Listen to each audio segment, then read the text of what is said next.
Welcome.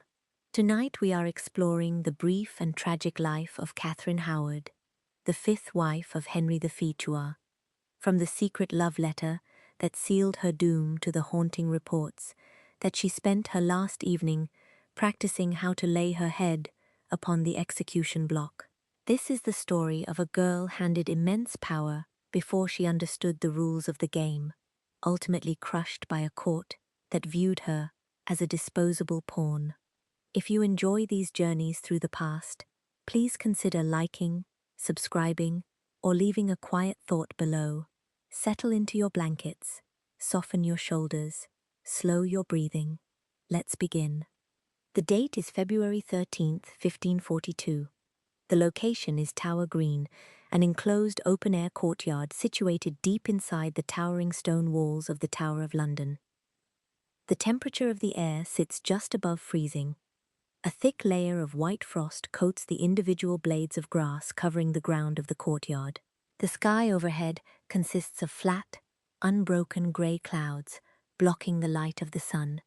The air smells of burning oak wood drifting from distant hearths and the damp mud of the nearby River Thames. The high humidity hangs heavily in the air, chilling the exposed skin on the faces and hands of the men standing in the open space. In the exact center of the green sits a raised square platform. The platform consists of freshly sawed oak planks secured with thick iron nails. The sharp scent of raw tree sap and cut timber mixes with the cold morning air. A thick layer of dry yellow straw covers the entire surface of the wooden planks. In the middle of the straw rests a solid square block of wood. The top of the block contains a smooth, curved depression carved directly into the center. Beside the block stands a man dressed in dark wool clothing. He holds a large steel axe. The wooden handle of the axe is worn smooth and dark from friction. The curved metal blade rests against the yellow straw. A crowd of roughly 200 men stands tightly packed around the base of the platform. They wear thick wool cloaks, heavy leather boots, and cloth caps lined with animal fur. The men shift their weight from foot to foot, attempting to generate body heat. Their leather boots crunch loudly against the frozen dirt and the frost-covered grass. Muffled coughs and the sound of clearing throats break the quiet of the morning.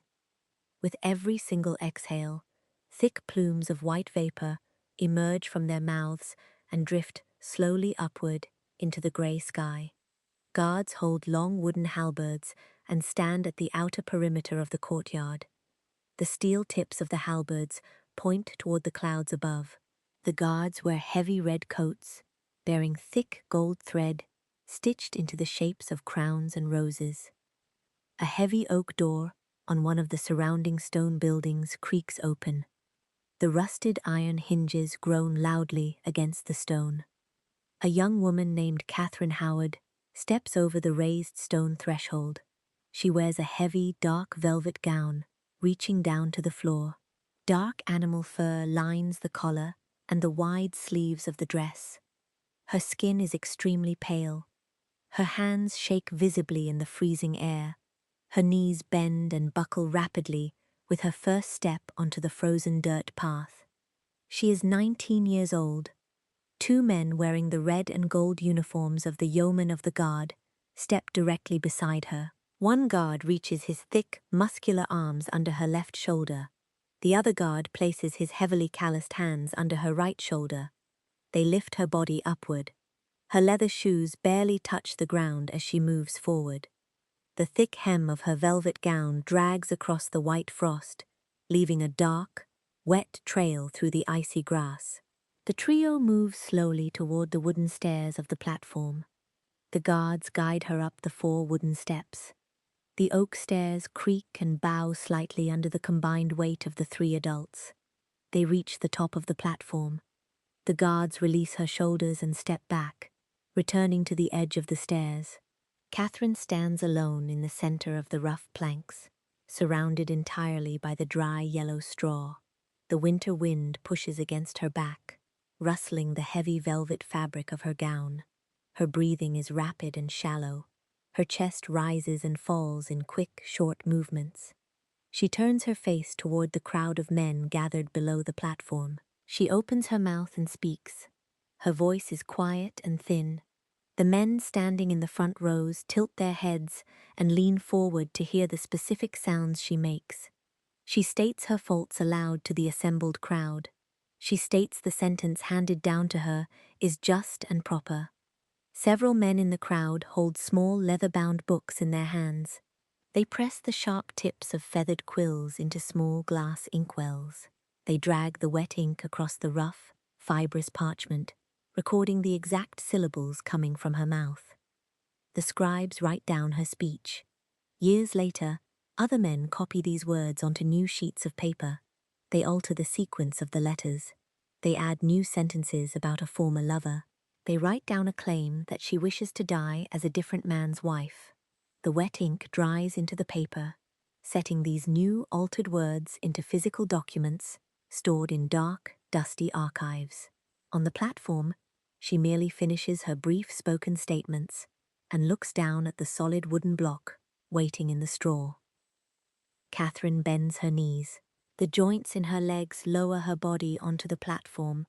Her heavy velvet skirts pool around her in thick folds on the wooden planks. The dry straw crunches and flattens underneath the heavy fabric. She reaches up with her trembling fingers. She adjusts the collar of her gown, pulling the velvet fabric firmly away from the back of her neck to expose her bare skin to the cold morning air. She leans her torso forward. She lowers her head toward the planks. She aligns her neck directly with the smooth, curved depression carved into the top of the solid wooden block. The bare skin of her neck touches the cold, hard grain of the wood. The executioner shifts his heavy boots on the planks. He grips the smooth wooden handle of the axe with both of his hands. He lifts the heavy steel blade into the air, stopping the metal just above his own shoulders. The sharp edge of the metal blade reflects the dull, grey light of the winter morning. To trace the specific series of physical events leading this young woman to this exact wooden platform, we travel back in time by exactly 19 years. We leave the stone walls of the Tower of London and travel south across the flowing water of the River Thames. We arrive at the damp, muddy riverbanks of Lambeth in the year 1523, where a newborn baby girl takes her first breaths inside a brick house packed tightly with older siblings and relatives. The year is 1523. The location is a brick house situated on the damp riverbanks of Lambeth, sitting directly across the flowing grey water of the River Thames from the City of London.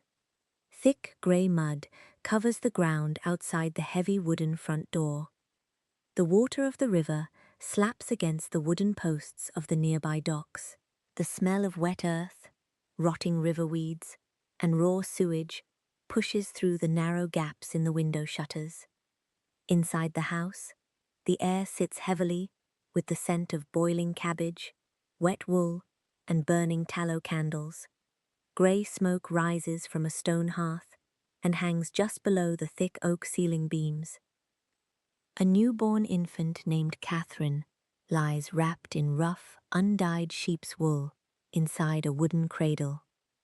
The woven wicker sides of the cradle crack and splinter with age. The dry yellow straw mattress beneath the wool cloth rustles every time the infant moves her arms. She is the 10th child born to her mother, a woman named Joyce Culpepper. Joyce sits in a wooden chair beside the cradle. She wears a dark linen dress. Her hands rest on her lap, the skin heavily calloused from years of gripping wooden spoons, heavy iron kettles, and coarse scrub brushes. The sounds of 9 other children fill the small brick house. Heavy leather shoes scuff rapidly against the bare oak floorboards. High-pitched voices shout across the narrow, low-ceilinged rooms. Wooden spoons scrape loudly against the bottoms of hollow wooden bowls. The children share a tightly confined physical space. 3 or 4 children sleep together in a single bed consisting of a large linen sack stuffed with dry straw. The children wear garments constructed from coarse, unbleached wool. The stiff fibers rub roughly against the skin of their necks and arms. Small holes dot the knees of their woolen stockings. The servant women push heavy iron needles through the fabric, pulling thick linen thread across the holes to seal them tight against the cold draughts. At the far end of the room, her father, Lord Edmund Howard, sits at a long oak table. He wears a dark wool doublet. The fabric on the elbows of the doublet is worn extremely thin, showing the pale linen shirt underneath. The threads near the cuffs are frayed and unspooling. He holds a flat copper coin between his thumb and index finger. The smooth metal reflects the dim yellow light of the tallow candle resting on the table. He drops the coin onto the flat wooden surface. The metal clinks sharply. He presses the coin into a small, short stack of identical copper pieces. The legal and economic system of this time dictates the exact distribution of physical wealth among families. Older brothers receive the heavy stone castles, the sprawling green farmlands, and the large wooden chests filled with silver coins. Younger sons, like Edmund, receive no land.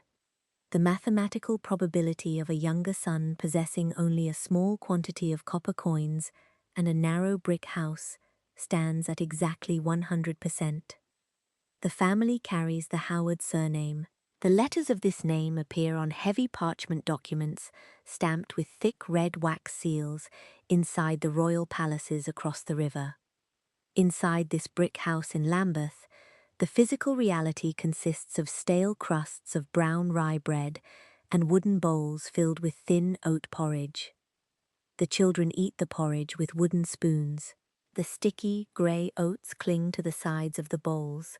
The servants carry heavy wooden buckets to the river, drawing water to mix with the thick, dark ale, stretching the liquid to fill the metal cups of the 10 children. Edmund calculates the exact number of copper coins required to purchase cords of firewood, sacks of raw oats, and yards of rough wool for his enormous family. Edmund dips the sharp tip of a goose feather quill into a small clay pot filled with black ink. He presses the wet quill against a rough sheet of parchment. He writes letters addressed to men working inside the stone walls of the royal court.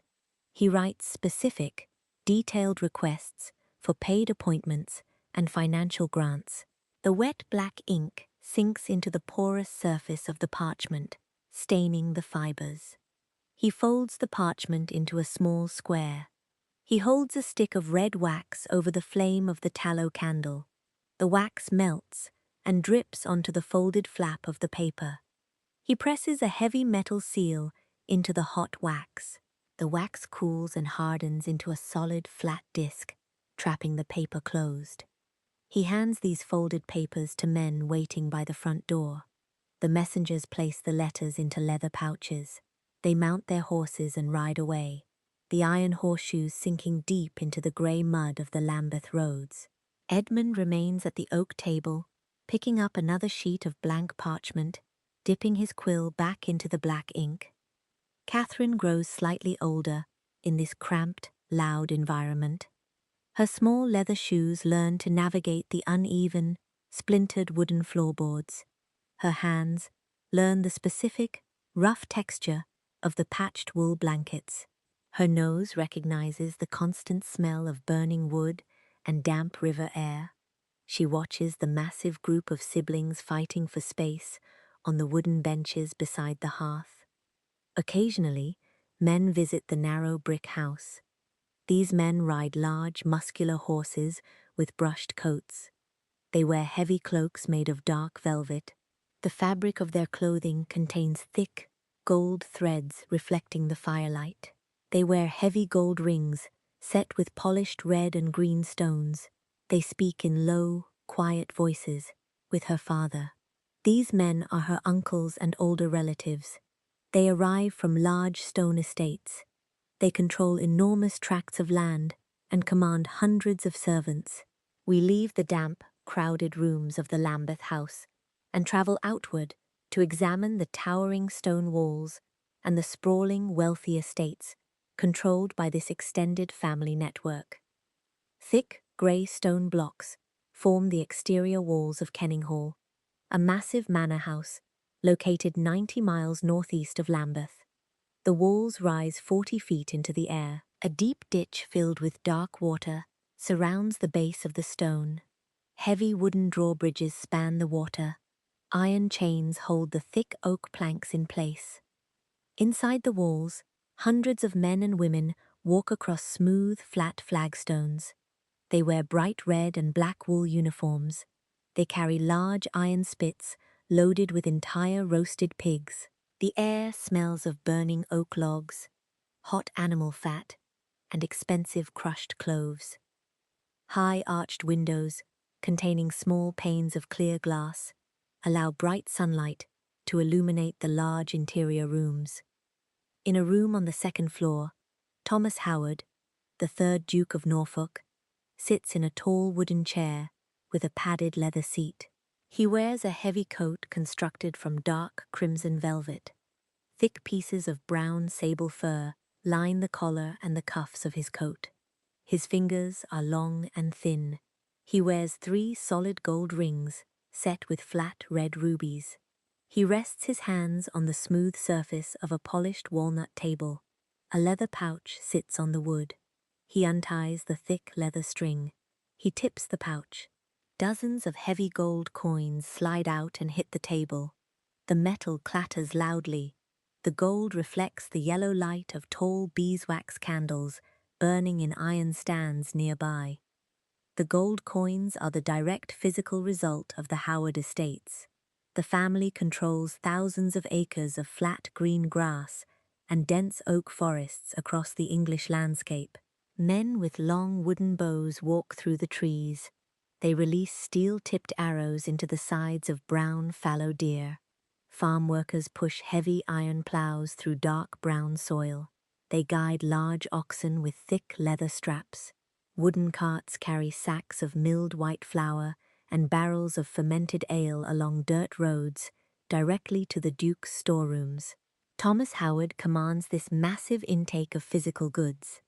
On the table, next to the gold coins, rests a large, flat sheet of scraped calfskin vellum. Thick black ink marks the pale yellow surface of the vellum. Straight lines of ink connect names written in careful block letters. One line descends from the name Elizabeth Tilney. The line splits into multiple directions.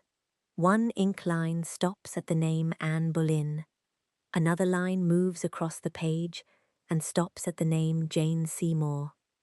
A third line extends down to the bottom corner of the parchment, ending at the name Catherine Howard. The women attached to these ink names stand in large stone rooms beside the River Thames. They wear dresses made from stiff silk, imported from Italian weavers. The silk rustles loudly when they walk across the geometric floor tiles. They wear heavy gold chains draped over their collarbones.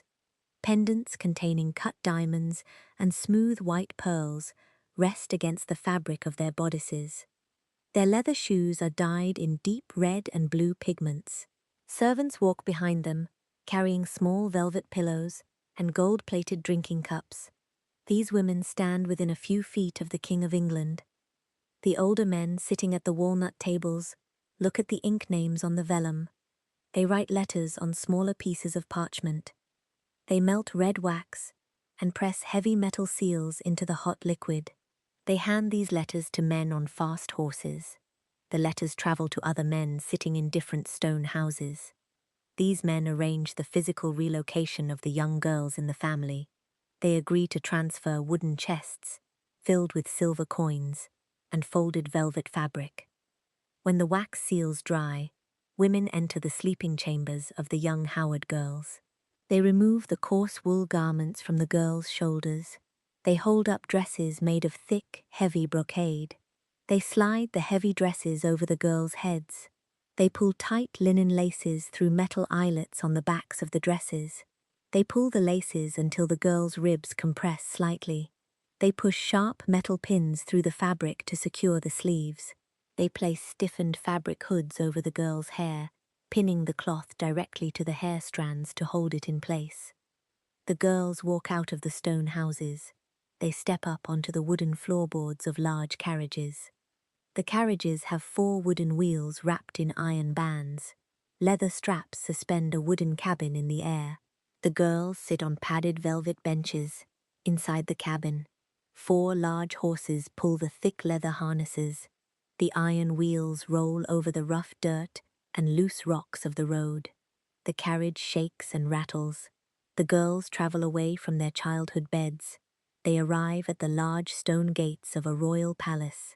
They step down onto the paved courtyards. They take their assigned positions standing behind older women in the crowded rooms. Young Catherine Howard remains in the narrow brick house in Lambeth. She observes this physical process. She watches the fast horses arrive at the front door. She sees the men hand-folded parchments to her father. She touches the coarse, rough wool of her own dress. She looks at the thin copper coins resting on the oak table. She watches her older female relatives climb into the wooden carriages and disappear down the muddy road. She recognizes the physical sequence of events. She recognizes the heavy silk dresses, and the carriage rides require the written names and the wax seals of the older men sitting at the polished walnut tables. The physical actions inside the Lambeth house repeat daily until the late 1520s. Joyce Culpeper lies in the wooden bed. Her chest ceases its rise and fall. Her body goes completely still against the straw mattress. The heat leaves her skin. Her hands turn cold and rigid. Servants wrap her body in plain white linen. Edmund Howard looks at the remaining children sitting on the wooden benches. He possesses an insufficient quantity of physical food and copper coins to sustain their daily intake. He writes a new letter on a piece of parchment. He melts a drop of red wax. He seals the letter and sends a rider south toward the county of Sussex. He packs a small wooden trunk with Catherine's few wool dresses and her leather shoes, preparing to send her away from the brick house on the riverbank. The year is 1531. The location is Chesworth House, a massive red brick structure sitting in the centre of dense, wet woodlands in the county of Sussex. Tall brick chimneys push thick grey smoke into the cold winter air. Bright green moss grows in the damp crevices between the exterior bricks. Lead strips hold small diamond-shaped panes of clear glass inside the heavy wooden window frames. The smell of damp oak leaves, wet soil, and horse manure surrounds the exterior walls. Inside the thick oak front doors, massive logs burn inside wide stone fireplaces. The orange flames snap and pop loudly, sending small red embers flying against the soot-stained bricks. The air in the long corridors smells heavily of roasting meat, melted beeswax, and damp wool cloaks drying near the heat. A large wooden cart, drawn by 2 brown oxen, stops in the thick mud outside the front doors. A man wearing a coarse linen tunic lifts a small wooden trunk bound with hammered iron straps from the back of the cart. A young Catherine Howard steps down from the cart onto the wet ground. Her leather shoes sink slightly into the soft, freezing earth. She walks through the arched oak doors. She tilts her head back, looking up at the high plaster ceilings. The sound of dozens of voices echoes sharply off the bare stone walls. High-pitched shouts and the heavy thumping of thick leather soles striking the wooden floorboards fill the immense space. More than 40 children and teenagers occupy the rooms of Chesworth House. They wear garments constructed from dark, heavy wool and stiff linen. They carry the surnames of aristocratic families, possessing very few silver coins and vast quantities of offspring. They sit together on long wooden benches inside the main dining hall. They hold metal spoons in their hands. They eat thick stews made from boiled mutton, pale cabbage, and root vegetables. They scrape the bowls of their metal spoons loudly against the bottoms of flat, hollowed wooden trenchers. They reach their arms across the wooden tables, grabbing thick slices of brown rye bread, resting in woven wicker baskets. Agnes Tilney, the Dowager Duchess of Norfolk, sits in a high-backed wooden chair at the front of the dining hall. She wears a heavy black velvet dress, lined with dark grey animal fur. Her hair is completely white, bound tightly beneath a stiff black linen hood pinned securely to her scalp. Her wrinkled hands rest on the smooth, polished top of a heavy wooden walking stick. She watches the children eat their meals. A large leather-bound ledger rests on a small table beside her chair. She dips the sharp tip of a feathered quill into a small clay pot of black ink. She writes long, detailed lists of supplies required to feed the enormous group of youths. She tallies the sacks of milled flour, the wooden barrels of salted fish, and the required cords of chopped firewood. When the sun sets, the young girls climb narrow, winding wooden staircases. They enter a massive room located directly under the slanted wooden beams of the roof. The household calls this space the Maiden's Chamber. 30 large beds sit in long rows across the wide oak floorboards. The beds consist of large hemp sacks stuffed tightly with dry, yellow straw. The sacks lie directly on the wood or rest slightly elevated on simple wooden frames. 3 or 4 girls climb into a single bed together. They pull thick, rough wool blankets over their shoulders. The air in the room smells of dried lavender flowers, stale sweat, and the sharp, acrid smoke of recently extinguished tallow candles. The girls whisper in the dark. Their voices form a low, continuous buzzing sound bouncing off the wooden ceiling beams.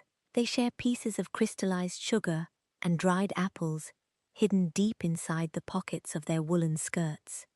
They pull the rough blankets up to their chins, shivering as cold drafts blow through the small gaps between the leaded glass windows and the brick walls. They shift their weight on the mattresses. The dry straw crunches loudly beneath their bodies. Catherine lies next to the other girls, absorbing the body heat of her companions under the heavy layers of wool. Frequently, the Dowager Duchess departs from Chesworth House. She steps up into a large wooden carriage, padded with thick velvet cushions. 4 large horses pull the carriage down the dirt road toward the Royal Court in London. The heavy iron wheels crush the loose gravel on the path. The carriage disappears behind the thick green leaves of the oak trees. The heavy front doors of the house swing closed. The physical distance between the Duchess and the children increases by dozens of miles over the course of the afternoon. The adult servants remain in the massive brick house. They wear coarse brown linen aprons tied around their waists.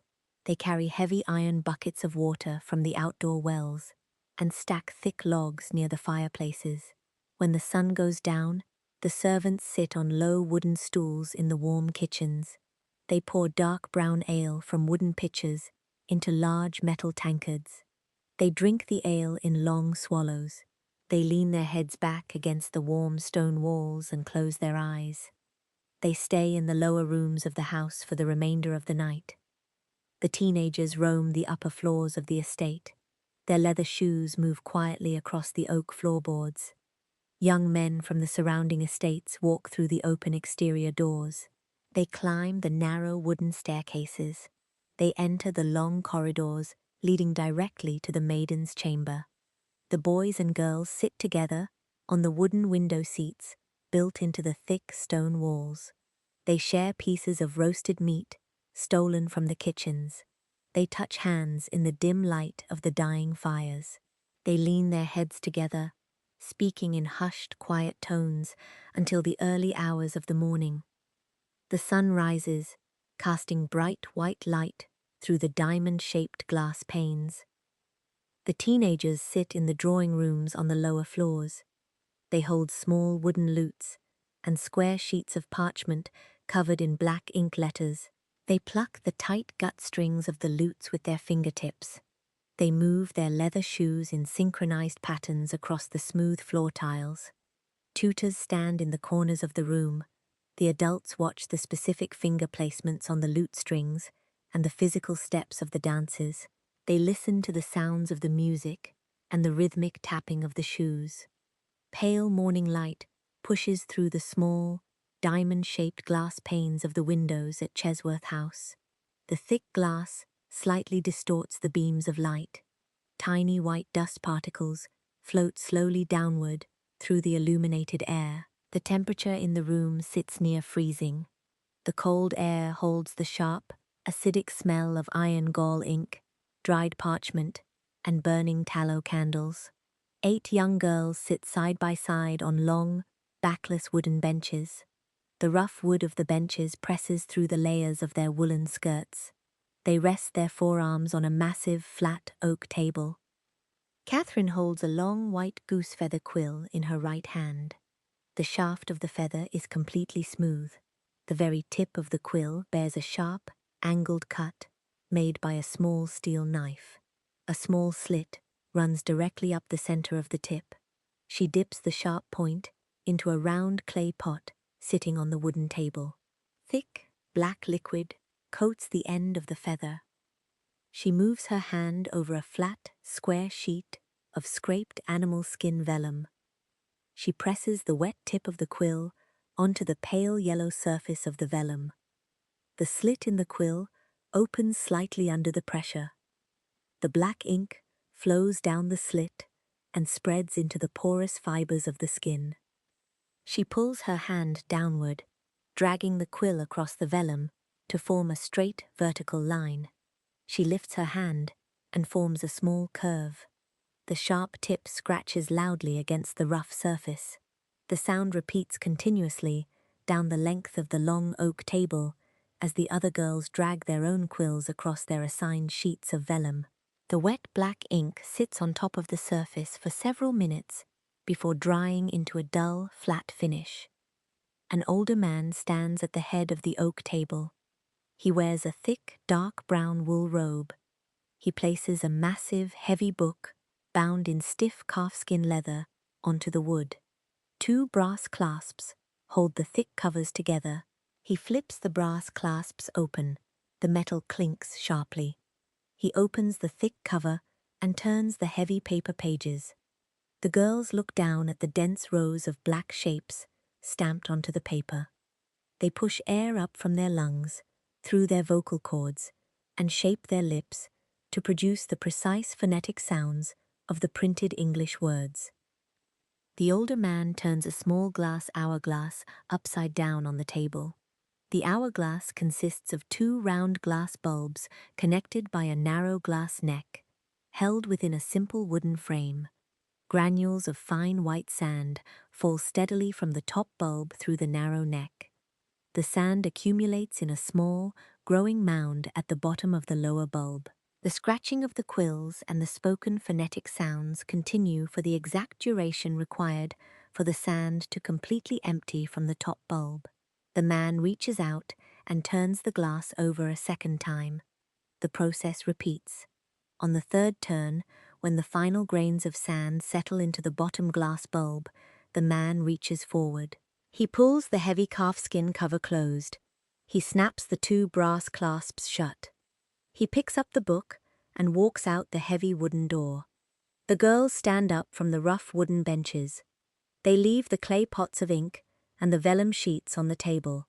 They walk out of the room and step into a long stone corridor. Woven wool tapestries hang from iron hooks on the stone walls, depicting large green trees and brown deer. The girls run their fingertips over the raised wool threads of the tapestries as they walk. They push open a set of double oak doors and enter a massive gallery. Wide, polished oak boards cover the floor of the gallery. Near the center of the room rests a rectangular wooden box. Inside the box sits an instrument consisting of a flat wooden soundboard and rows of short wooden keys. Thin brass wires stretch tightly across the wood, secured by small iron pins. Catherine sits on a low wooden stool in front of the box. She extends her arms and presses her fingertips down onto the flat wooden keys. Inside the box, a hidden mechanism lifts small pieces of stiff crow quill upward. The crow quills pluck directly against the tight brass wires. The physical vibration of the brass wire produces a sharp, metallic note. The sound waves travel through the air, bouncing off the wooden ceiling beams and the plastered walls. The other girls pick up wooden lutes resting on small tables. The lutes feature rounded backs constructed from dozens of thin, curved strips of maple wood glued tightly together. The girls turn small wooden pegs at the top of the instrument necks, pulling the thick animal gut strings tighter. They press the callous skin of their left fingertips against the thick strings, pushing the gut down onto the wooden neck. They use their right thumbs to pluck the taut strings. The girls stand in the center of the polished floorboards. They lift the heavy wool hems of their long skirts just above their ankles. They step forward in synchronized motions. Their stiff leather shoes strike the oak floorboards in specific, repeating geometric patterns. The hard soles tap rhythmically against the wood. Their breathing grows heavy and rapid. Small drops of sweat form on their foreheads and the backs of their necks. The physical actions of pressing the keys, plucking the gut strings, and stepping across the floorboards continue for hours. The sun moves across the grey sky, shining through different panes of the leaded glass windows, projecting long, angled rectangles of light across the floor. Down in the main hall of Chesworth House, the massive carved wooden chair, belonging to the Dowager Duchess, remains completely empty. Deep in the lower levels of the house, the adult servants stand on wet flagstone floors. They scrub heavy iron cooking pots with coarse river sand and cold water. They carry heavy canvas sacks of milled grain from the outdoor wooden carts into the stone storerooms. They push thick iron needles through torn linen sheets, dragging coarse thread through the fabric to mend the holes. The girls remain completely physically separated from the working adults. Several flights of winding wooden stairs and multiple heavy oak doors stand between the lower kitchens and the upper galleries. The girls move freely through the upper rooms. They reach their hands into small wooden bowls resting on the side tables. They pick up pieces of crystallized sugar and roasted almonds. They place the hard food into their mouths, chewing the almonds loudly. They sit closely together on the wide wooden sills of the deep windows. They speak in hushed whispers. The low vibrations of their voices echo softly down the empty stone corridors. A man holding a small wooden box of spare gut strings and a heavy iron tuning wrench walks into the gallery. He wears a fitted wool doublet and tall leather boots. The leather soles of his boots slide smoothly across the oak floorboards. He stops directly next to the wooden stool where Catherine sits with a lute resting on her lap. He reaches his right hand forward. He places his fingers directly over her fingers. He pushes her hand down, pressing her fingertips firmly onto the tight gut strings of the lute. The heat from his skin transfers instantly into the skin on the back of her hand. The year is 1536. The man pressing his hand over hers is Henry Manox. He holds the official title of music tutor within the massive brick walls of Chesworth House. He stands on the oak floorboards directly behind the low wooden stool where Catherine sits. He leans his torso forward.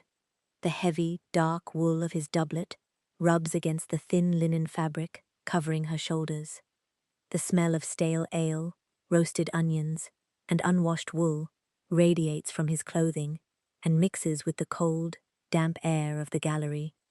Manox pushes her fingertips down onto the tight gut strings of the lute. The strings dig deep into the soft pads of her fingers, creating small red indentations in her skin. He speaks in a low, hushed voice. The sound vibrations travel directly into her ear canal. He shifts his weight. He moves his left hand away from the neck of the lute. He places his wide palm flat against the center of her back. He presses his hand into the thick wool of her dress. He slides his palm upward along the ridge of her spine. His fingers reach the high collar of her bodice. He rests his thumb directly against the bare skin of her neck. Catherine holds her breath. Her rib cage completely ceases its rise and fall. Her eyes track the slow movement of dust particles floating through the slanted beams of sunlight falling from the window. She waits. Manox keeps his thumb pressed firmly against her skin. Over the next several months, the seasons shift. The cold winter air warms into the humid breezes of spring. Catherine undergoes the literal physical changes of early adolescence. Her height increases. The hems of her wool skirts rise several inches above her leather shoes. Her face loses the roundness of childhood, taking on sharp, defined angles along her jawline and cheekbones. The physical alterations draw the eyes of the men walking through the stone corridors. Manox alters his daily walking routes through the massive house. He shadows her movements. When Catherine walks down the narrow, spiraling stone staircases, Manox steps onto the stairs directly behind her. The tight spiral of the walls blocks the light from the candles burning in the main halls. Deep shadows swallow the stone steps. Manox reaches his arm forward in the darkness. He grabs the fabric of her sleeve. He pulls her body backward against his chest. He presses his mouth against her cheek. The rough stubble on his jaw scratches her skin. She stands perfectly still against the cold stone wall.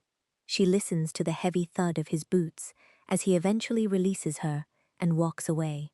Other young girls in the household observe these physical interactions. They stand in the doorways of the drawing rooms. They watch Manox place his hands on Catherine's waist during the dance lessons.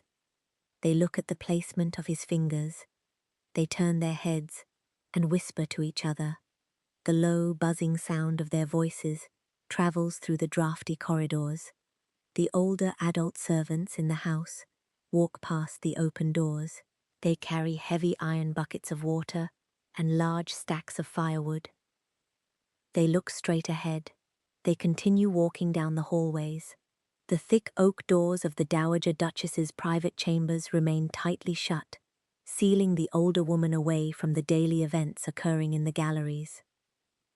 One afternoon, the heavy oak door of the gallery swings open. The metal hinges shriek loudly. Agnes Tilney, the Dowager Duchess of Norfolk, steps onto the polished oak floorboards.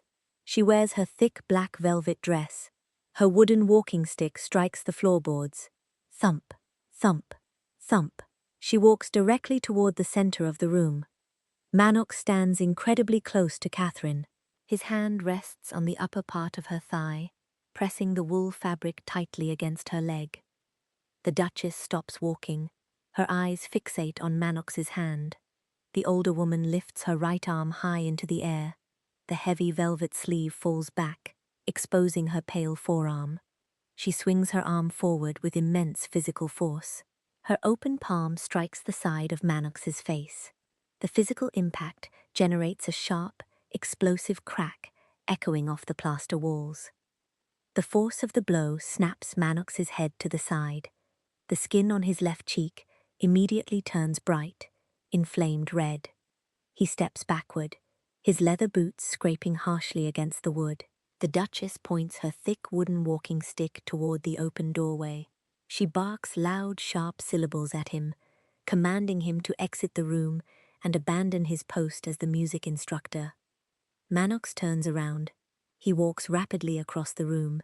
He crosses the stone threshold and disappears down the corridor. The Duchess lowers her arm. She turns her back to Catherine. She walks out of the gallery. The heavy oak door swings shut, the iron latch clicking loudly into place. The physical removal of the music teacher halts at the precise threshold of the upper gallery. The next morning, Catherine sits on the wide wooden windowsill in the maiden's chamber. She looks through the thick, diamond-shaped glass panes.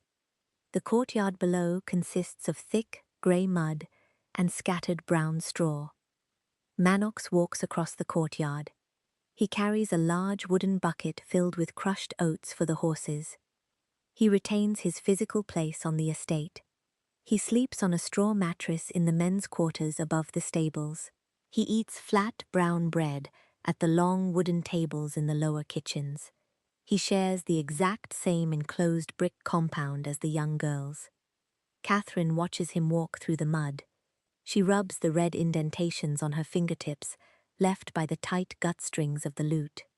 The older adults deliver a single physical strike and a verbal command. They allow the man to remain within a few hundred yards of her sleeping quarters. 2 full years pass. The year becomes 1538. The damp air of Chesworth House remains identical. A new arrival disrupts the established daily routines. The heavy hooves of a large, muscular black horse strike the cobblestones outside the main gate. The horse breathes heavily, blowing thick white steam from its nostrils. A man holding the leather reins slides down from the heavy saddle. His tall leather boots hit the freezing mud with a loud thud. He wears a heavy wool cloak dyed a deep, rich green. A thick leather satchel, filled with tightly rolled parchment documents, hangs across his chest. He holds the official title of secretary for the household. He walks through the heavy oak doors and steps into the main hall. He turns his head. His eyes scan the crowded room and stop directly on Catherine's face. The year is 1538.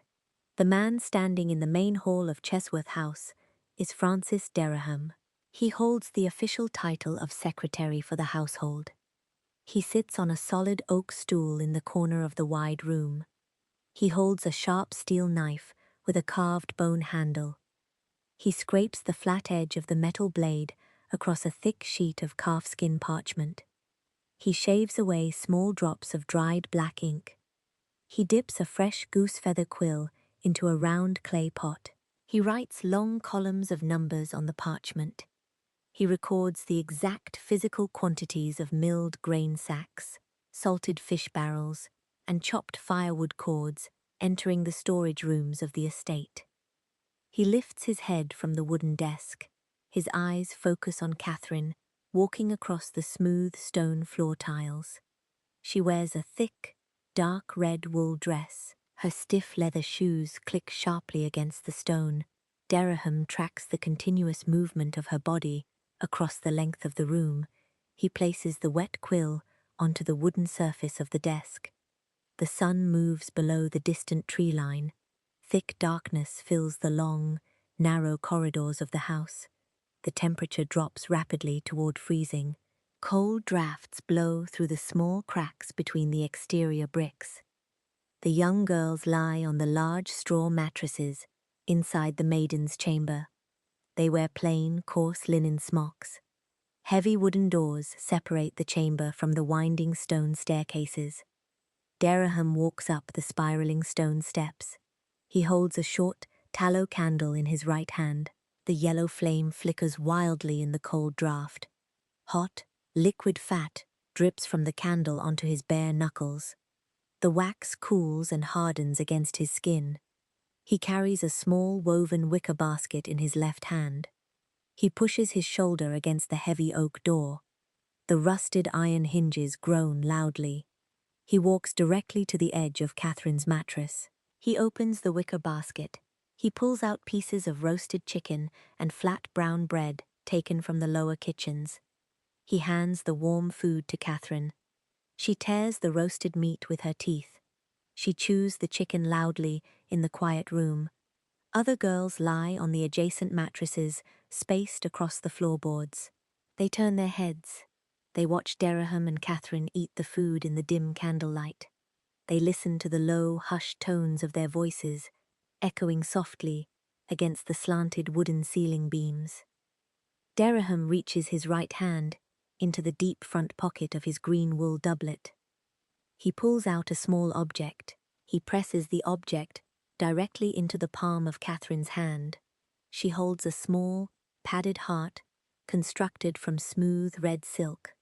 The shiny silk fabric reflects the dim yellow light of the candle flame.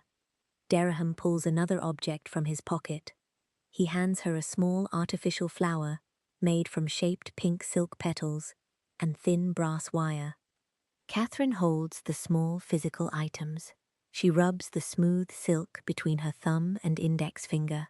She touches the cold brass wire. Dereham leans his face very close to her ear. The warm breath from his lungs hits the skin of her neck. He speaks specific, distinct syllables. He calls her his wife. Catherine moves her lips.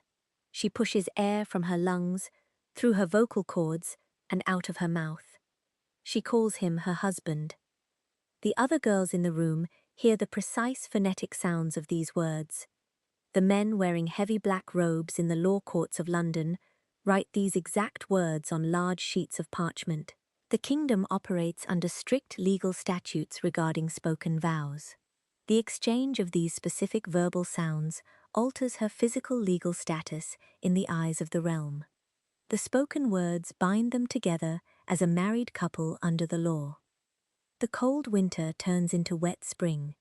Rainwater falls steadily onto the slate roof of the house. Dereham prepares for a physical journey across the Irish Sea. He walks into the maiden's chamber during the daylight hours. He holds a large leather sack, tied tightly with a thick hemp rope. He places the heavy sack onto the oak floorboards, directly in front of Catherine. The sack strikes the wood with a loud, metallic clinking sound. He pulls the hemp rope loose. He pulls the leather sides apart. The sack contains exact quantities of silver and gold coins. The silver pieces are cold to the touch. The faces of past kings are stamped firmly into the metal surfaces. The dense metal discs represent his entire collection of physical wealth, totaling exactly £100. He instructs her to guard the metal coins during his absence. Catherine picks up the leather sack. The intense weight of the solid metal strains the muscles in her forearms and wrists. She carries the sack to a small wooden chest sitting at the foot of her mattress. She lifts the hinged wooden lid. The metal hinges squeak softly. She drops the heavy leather sack inside. She places the small red silk heart and the brass wire flower next to the leather sack. The soft silk rubs against the rough leather. She pushes the heavy wooden lid down. She inserts a small iron key into the metal lock. She turns the key. The internal iron mechanism clicks loudly into place. Dereham mounts his large black horse in the muddy courtyard. He rides away from the tall brick chimneys of Chesworth House. His horse travels west toward the coast. Catherine remains in the sprawling estate. The daily routines of plucking lute strings, dancing on the floorboards, and eating bowls of stew continue in exactly the same manner. The dry straw on her mattress crunches under her body each night. She walks across the same polished oak floorboards in the upper galleries. A rider approaches the house from the east. A man wearing the bright red and gold uniform of the Duke of Norfolk arrives at the heavy oak front doors.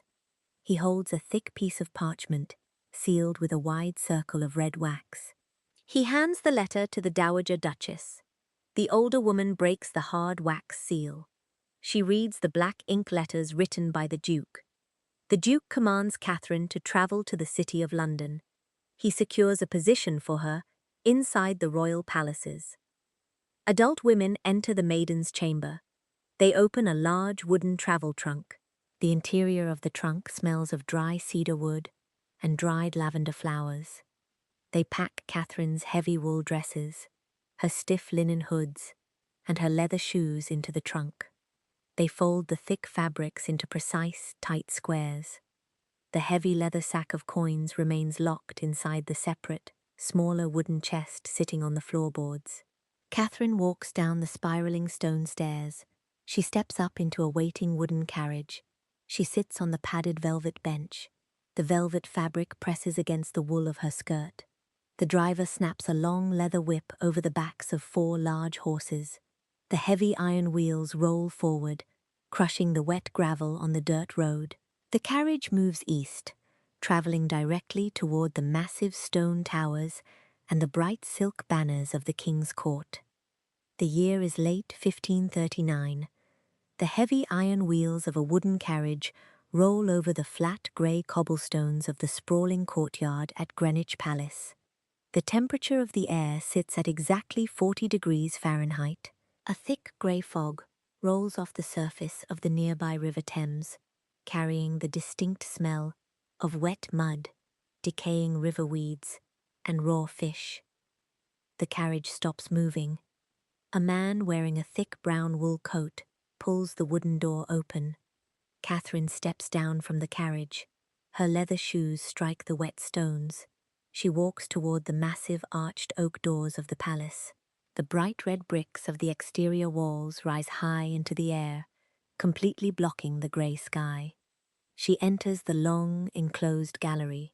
The air inside the palace smells intensely of burning beeswax, crushed cloves, and dried rose petals.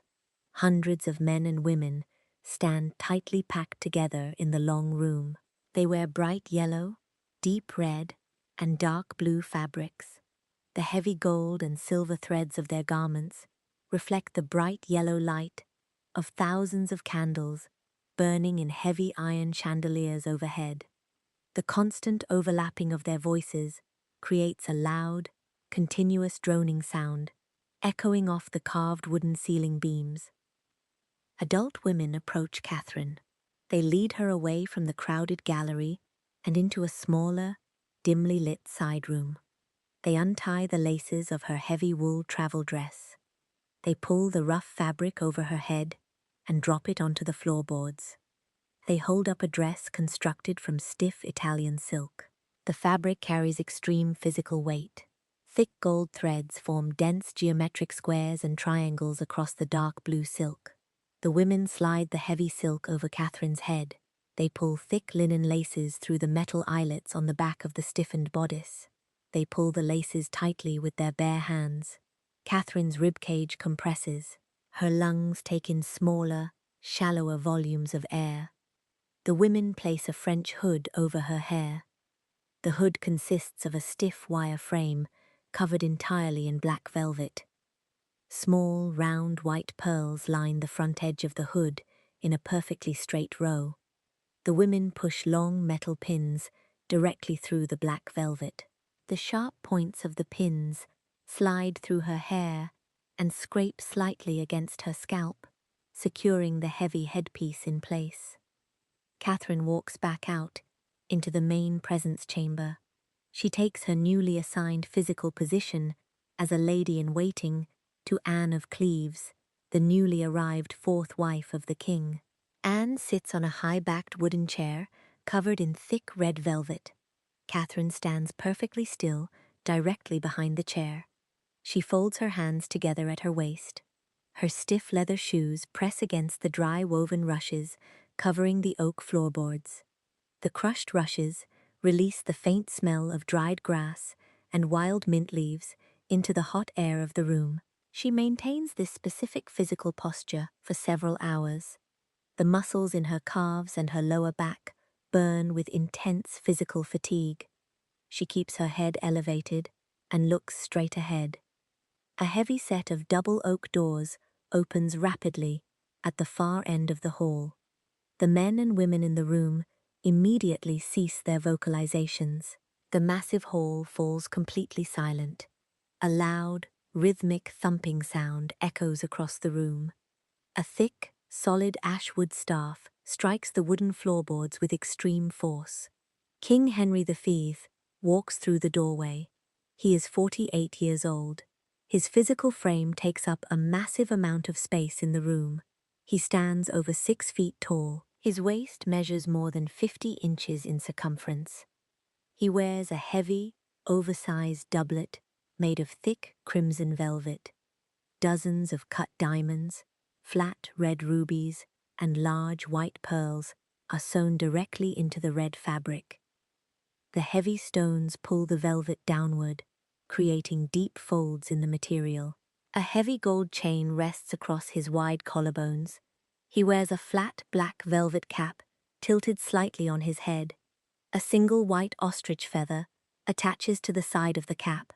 The feather bobs rapidly up and down with each of his heavy, labored breaths. The king drags his left leg slightly across the floorboards as he steps forward.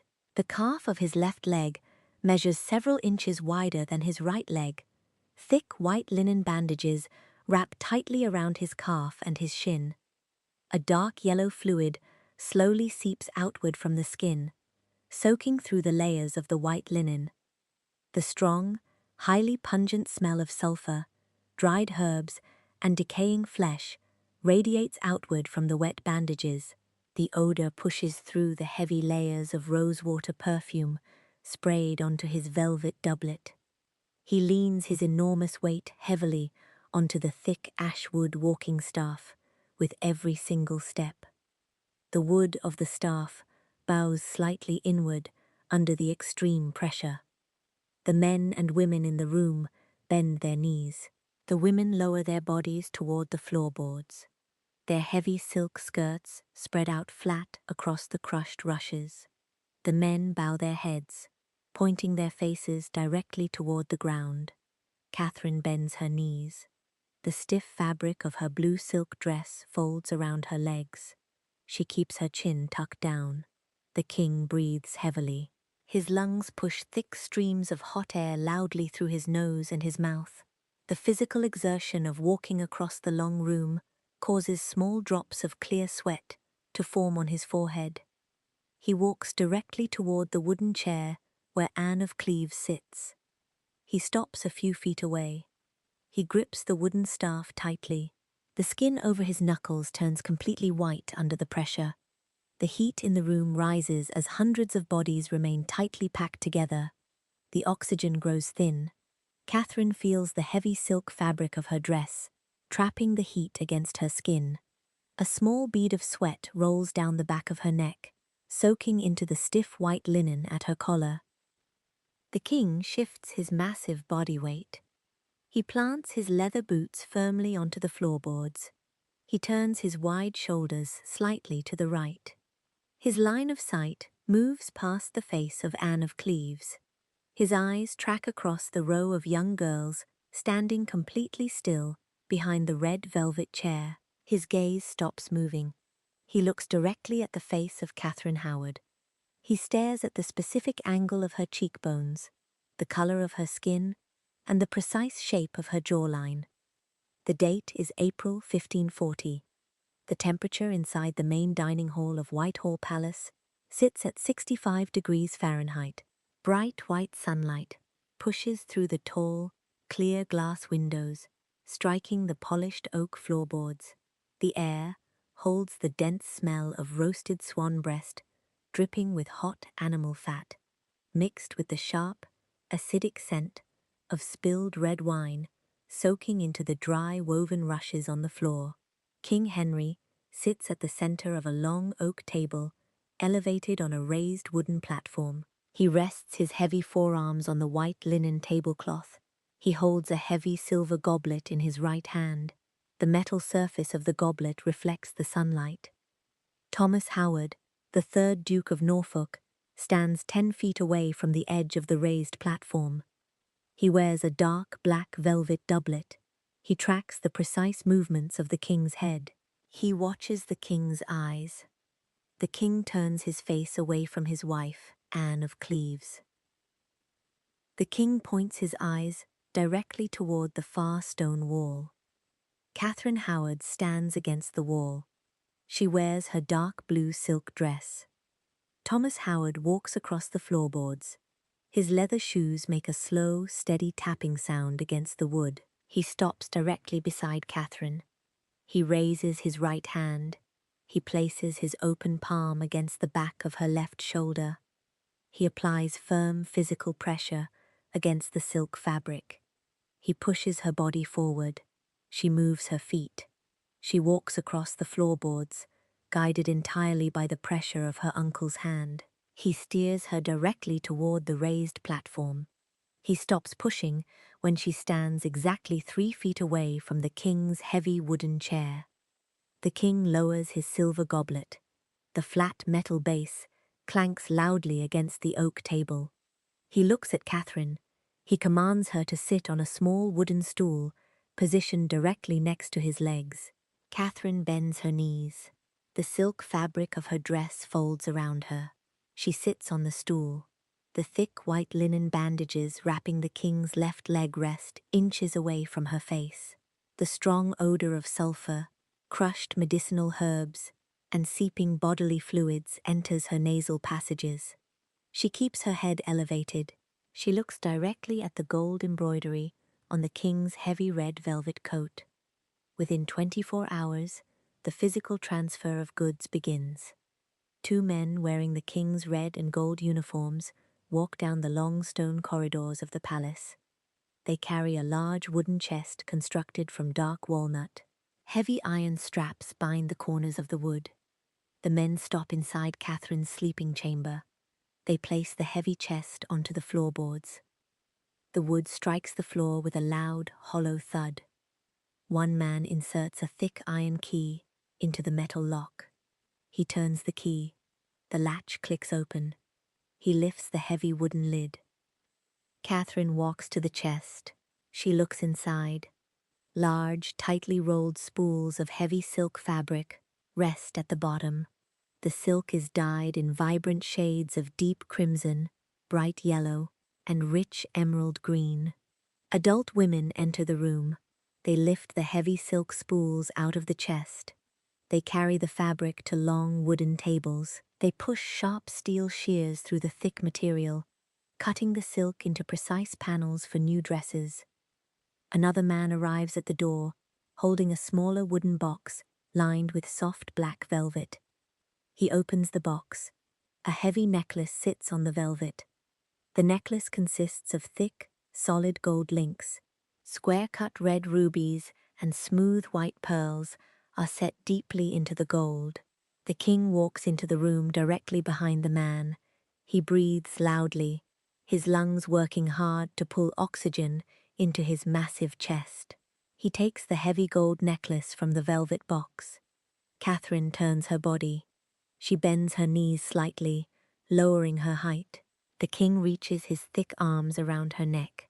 His large hands, covered in gold rings, brush against the smooth skin of her collarbone. He fastens the heavy metal clasp at the back of her neck. The solid gold and the flat gemstones drop against her chest. The extreme physical weight of the metal pulls downward on her skin. The cold stones absorb the heat from her body. She straightens her knees. She turns to face the king. She bends her knees again, dropping into a deep curtsy. The physical contrast between the two bodies fills the space in the room. The king stands over 6 feet tall. His waist extends outward, stretching the velvet fabric of his doublet. Grey hairs cover his chin and his head. Deep wrinkles fold into the skin around his eyes. He requires the thick ash wood staff to support his weight. Catherine stands slightly over 5 feet tall. Her skin completely lacks wrinkles or blemishes. She moves quickly and smoothly across the floorboards, requiring no physical assistance. The 30-year gap in their physical ages exists as a stark, visible reality. Catherine continues to wear the heavy gold necklaces and the thick crimson silk dresses. She sits on the small wooden stool beside the king during every meal. She smiles, showing her teeth, when the king speaks. Thomas Howard stands in the corners of the dining halls. He watches the gold rest on her chest. He watches the king lean his heavy body toward her. Thomas Howard nods his head. He steps closer to the center of the room. Other men in the court step backward, creating physical space for the Duke of Norfolk to move closer to the raised platform. The days pass. The air outside the palace walls grows hotter. The wet mud of spring dries into hard, cracked dirt. The month changes to July. Deep inside the private council chambers, men sit at flat wooden tables. They hold sharp goose-feather quills. They dip the quills into pots of black ink. They drag the sharp tips across large sheets of scraped vellum. They write dense paragraphs of legal Latin. The black ink forms specific legal commands instructing the removal of Anne of Cleves from the royal household. On the exact same day, other men wearing steel armor over their wool doublets, march in organized lines across the cobblestones of the Tower of London. They carry long iron halberds. They walk toward the locked wooden door, holding Thomas Cromwell, the king's chief minister. They turn the iron key in the lock. The heavy door swings open, exposing the dark, damp stone cell inside. The physical movements of the guards and the scribes align precisely, setting the heavy physical gears of the state into rapid motion.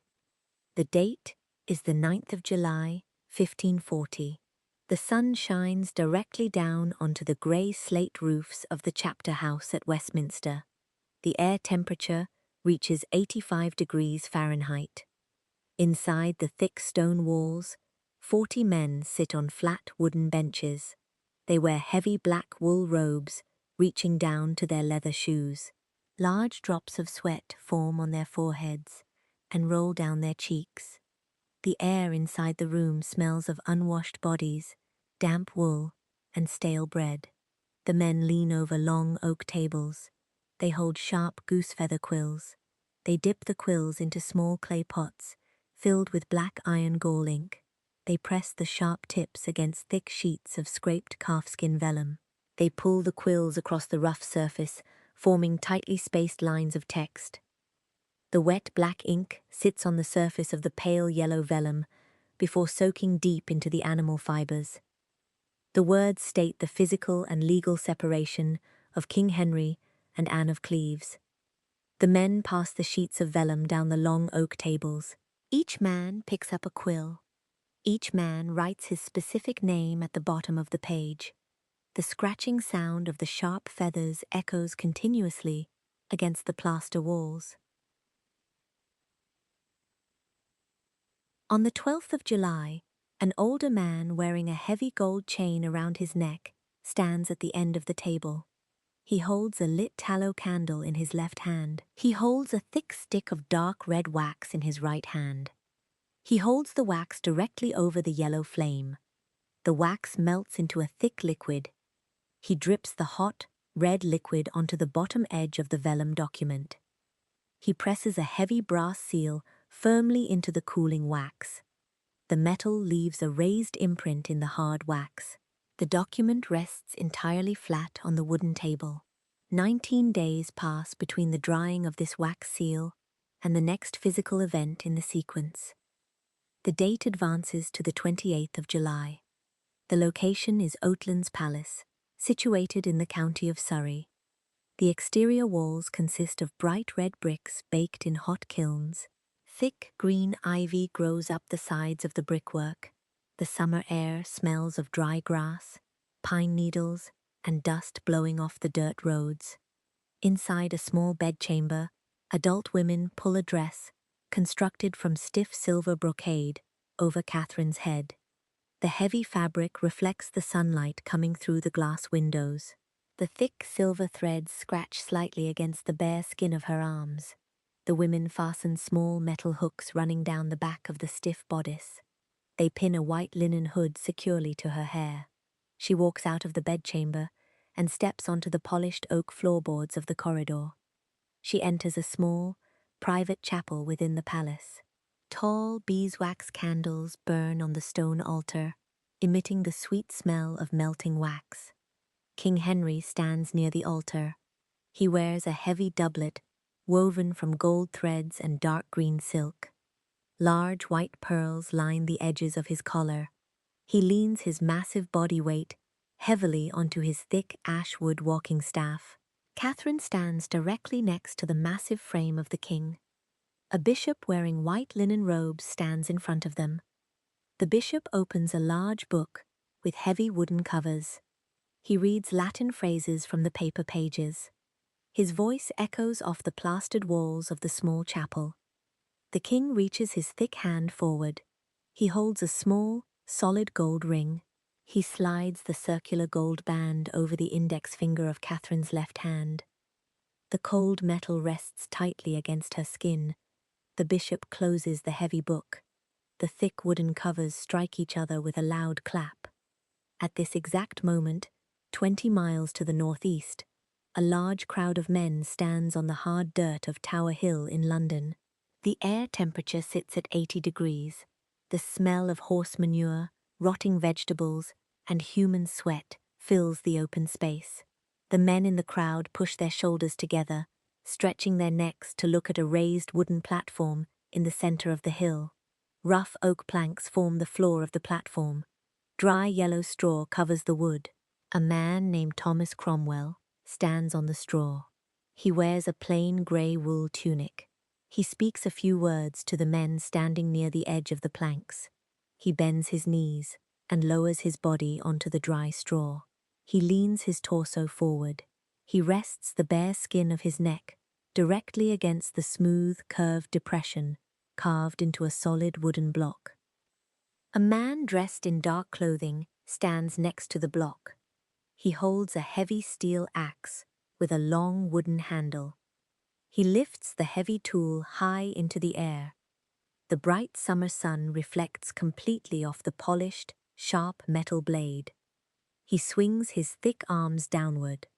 The heavy steel blade strikes the back of Cromwell's neck. The sharp metal edge slices directly through the skin, the thick neck muscles, and the spinal bone. Cromwell's head severs completely from his torso. It drops downward, landing directly in the dry yellow straw. The executioner reaches his bare hand down.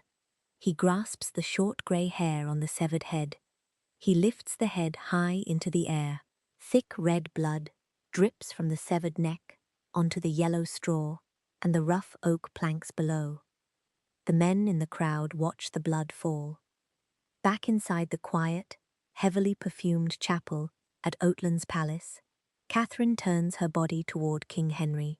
She bends her knees and lowers her heavy silver brocade dress into a deep curtsy. She rises back up to a standing position. She holds the official physical title of Queen of England. She walks out of the chapel doors and steps into the main presence chamber. Men and women, wearing bright silk garments, bend their knees and lower their bodies as she passes. They drop their eyes to the floorboards. She sits on a heavy wooden chair placed beneath a large square canopy of estate. The canopy consists of thick red velvet stretched tightly over a wooden frame, hanging directly above her head. Gold tassels hang from the edges of the velvet, swaying slightly in the warm air currents of the room. Servants carry heavy silver plates loaded with hot roasted meats into the dining hall. The scent of rendered animal fat, garlic, and cracked black pepper fills the large room. The servants pour sweet red wine from large clay jugs into tall glass goblets. The newly married couple sits together at the high wooden table. They consume the hot food and drink the red wine. The hot summer air remains inside the brick walls of the palace.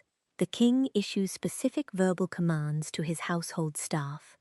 He orders the immediate packing of the wooden travel trunks. He orders the preparation of the large royal barges tied to the docks of the river. The royal household gathers their physical belongings to transport the new queen down the River Thames directly toward the massive stone courtyards of Hampton Court Palace. The date is the 8th of August, 1540. The temperature outside Hampton Court Palace sits at 85 degrees Fahrenheit. Bright white sunlight strikes the thousands of red bricks forming the massive exterior walls of the complex. The heat from the sun bakes the wet mortar between the bricks, releasing a faint scent of dry chalk and baked earth into the air.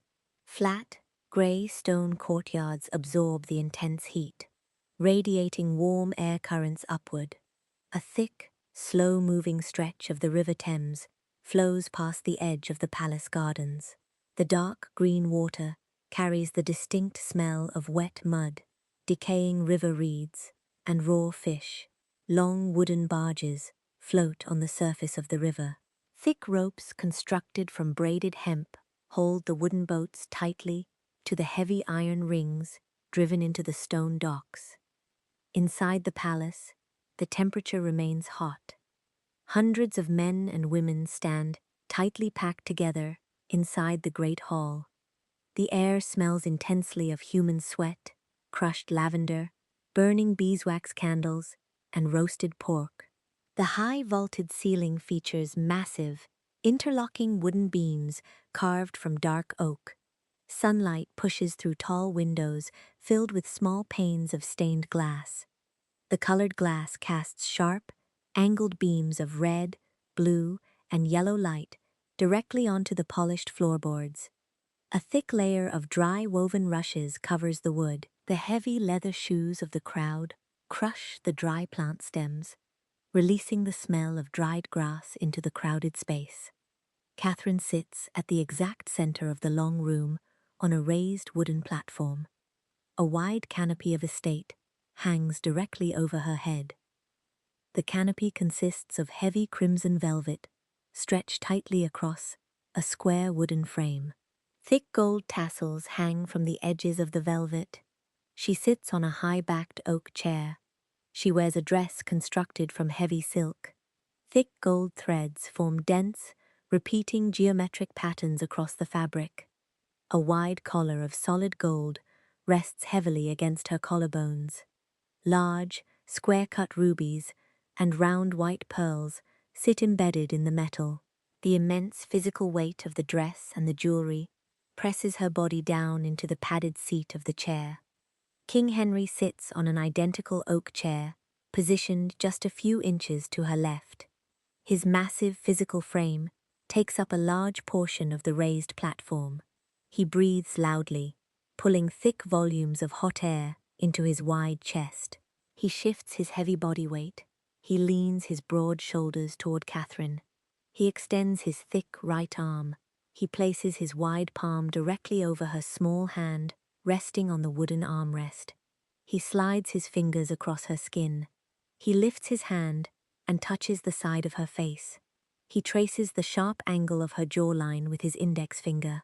He performs these specific physical actions continuously in front of the massive crowd. A man named Charles de Marillac stands 10 feet away from the edge of the raised platform. He wears a heavy black wool coat reaching down to his calves. He holds the official title of French ambassador. He watches the precise physical movements of the king's hands. He observes the constant physical contact between the two bodies. He watches the king hand Catherine a small velvet pouch filled with polished gemstones. Marillac turns around. He walks out of the crowded hall. He walks down a long, quiet stone corridor to his private chamber. He sits at a flat oak desk. He holds a sharp goose-feather quill in his right hand. He dips the tip of the quill into a small clay pot filled with black iron gall ink. He presses the wet feather against a piece of scraped calfskin vellum. He drags the sharp point across the smooth surface. He forms specific French words. The black ink spells out statements describing the king touching the young queen continuously. He writes specific phrases documenting the king caressing her face and handing her massive quantities of physical wealth. He folds the vellum, melts a drop of red wax, and presses a metal seal into the hot liquid. He hands the physical letter to a messenger riding a fast horse toward the southern coast. Deep inside the private chambers of the palace, adult women sit on low wooden stools. They hold thin, sharp iron needles.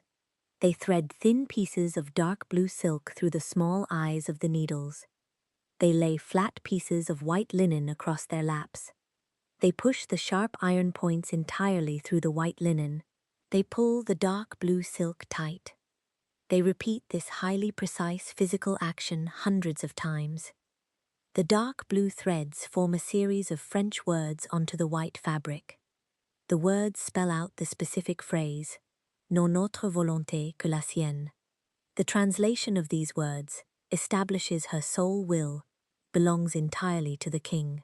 The women sew this specific physical motto onto the edges of her bed hangings, the borders of her table linens, and the wide sleeves of her daily dresses. In a hot, smoke-filled workshop located downriver in the city of London, a man wearing a thick leather apron stands in front of a roaring charcoal fire. He holds a pair of heavy iron tongs. He pinches a small lump of solid gold between the metal jaws. He holds the gold directly in the orange flames until the metal glows a bright, translucent yellow. He places the hot metal onto a flat steel anvil. He strikes the gold repeatedly with a heavy steel hammer. He flattens the metal into thin, curved sheets. He shapes the gold to precisely mimic the overlapping petals of a blooming rose flower. He attaches a long, cylindrical piece of gold to the base of the petals. He presses a rough steel file against the cylinder. He grinds the metal repeatedly. He files the surface until the gold cylinder becomes completely smooth and uniform to the touch. He rubs a coarse cloth over the metal until it shines in the ambient light. The resulting physical object is a solid gold rose flower attached to a completely smooth stem. King Henry takes this heavy metal object from a wooden box. He pushes a sharp pin attached to the back of the gold rose directly through the thick velvet bodice of Catherine's dress. He refers to her as his rose. The sun begins to set outside the tall glass windows of Hampton Court Palace. The angle of the light shifts from bright white to a deep, dark orange. Servants wearing coarse brown wool aprons walk into the great hall. They carry long wooden poles tipped with small flames. They press the flames against the thick braided wicks of hundreds of beeswax candles. The yellow fire illuminates the large space. The servants carry heavy silver platters loaded with hot roasted venison, boiled root vegetables, and thick slabs of white bread. King Henry eats large pieces of the hot meat. He swallows wide gulps of sweet red wine from a metal goblet. He stands up from his heavy wooden chair. He grasps his thick ash wood walking staff. He walks across the floorboards with a rapid, heavy stride. The physical lethargy of the previous months leaves his body. Catherine stands up from her small wooden stool. She lifts the heavy silk skirts of her dress with both hands. She walks across the woven rushes directly beside the massive frame of the king. She approaches a set of heavy oak double doors, leading directly into her newly assigned living quarters. She prepares to manage a massive physical household, operating entirely under her direct command. The month shifts to December 1540. Thick white flakes of snow fall continuously onto the grey slate roofs of Hampton Court Palace. The outside air temperature drops to 28 degrees Fahrenheit. The water of the River Thames freezes near the stone docks, forming a solid layer of white ice. Inside the palace walls, the air smells of burning pine logs, roasted goose fat, and dried orange peels. Heavy iron gates separate the inner courtyards from the dirt roads. Within these brick walls, a massive physical operation sustains the daily life of the Queen. Down in the massive lower kitchens, 50 men, wearing thick brown linen aprons, stand on wet flagstones. They turn heavy iron handles attached to long metal spits. Entire plucked geese and large sections of beef rotate over roaring open fires. Hot animal fat drips down into flat metal pans, sizzling loudly as it hits the hot iron. The men carry heavy wooden buckets of fresh water from the outdoor wells. They haul thick oak logs across the courtyards, dropping the wood into large piles beside the stone hearths. On the upper floors, Catherine lies in a massive wooden bed. Thick curtains constructed from heavy crimson velvet hang from a square wooden frame above the mattress. The velvet traps the body heat inside the small enclosed space. Female servants stand beside the bed. They pull the velvet curtains back on metal brass rings. The brass rings scrape loudly against the wooden poles. The cold winter air immediately touches Catherine's face. The servants open large wooden chests resting on the polished oak floorboards. The cedar wood lining of the chests releases a sharp, dry scent. Inside the chests lie dozens of dresses. The servants lift the heavy garments. The dresses consist of thick purple velvet, dark black silk, and bright red brocade. Wide strips of brown sable fur and white ermine line the collars and the wide sleeves. Catherine stands on the woven floor rushes. The women pull a white linen smock over her head. They lift a heavy dark green velvet dress. They slide the stiff fabric over her shoulders. They pull tight linen cords through metal eyelets on the back of the bodice. The tight cords press the stiff fabric firmly against her ribcage. The heavy brown sable fur rests directly against the skin of her neck and wrists. The servants hand her a small wooden box.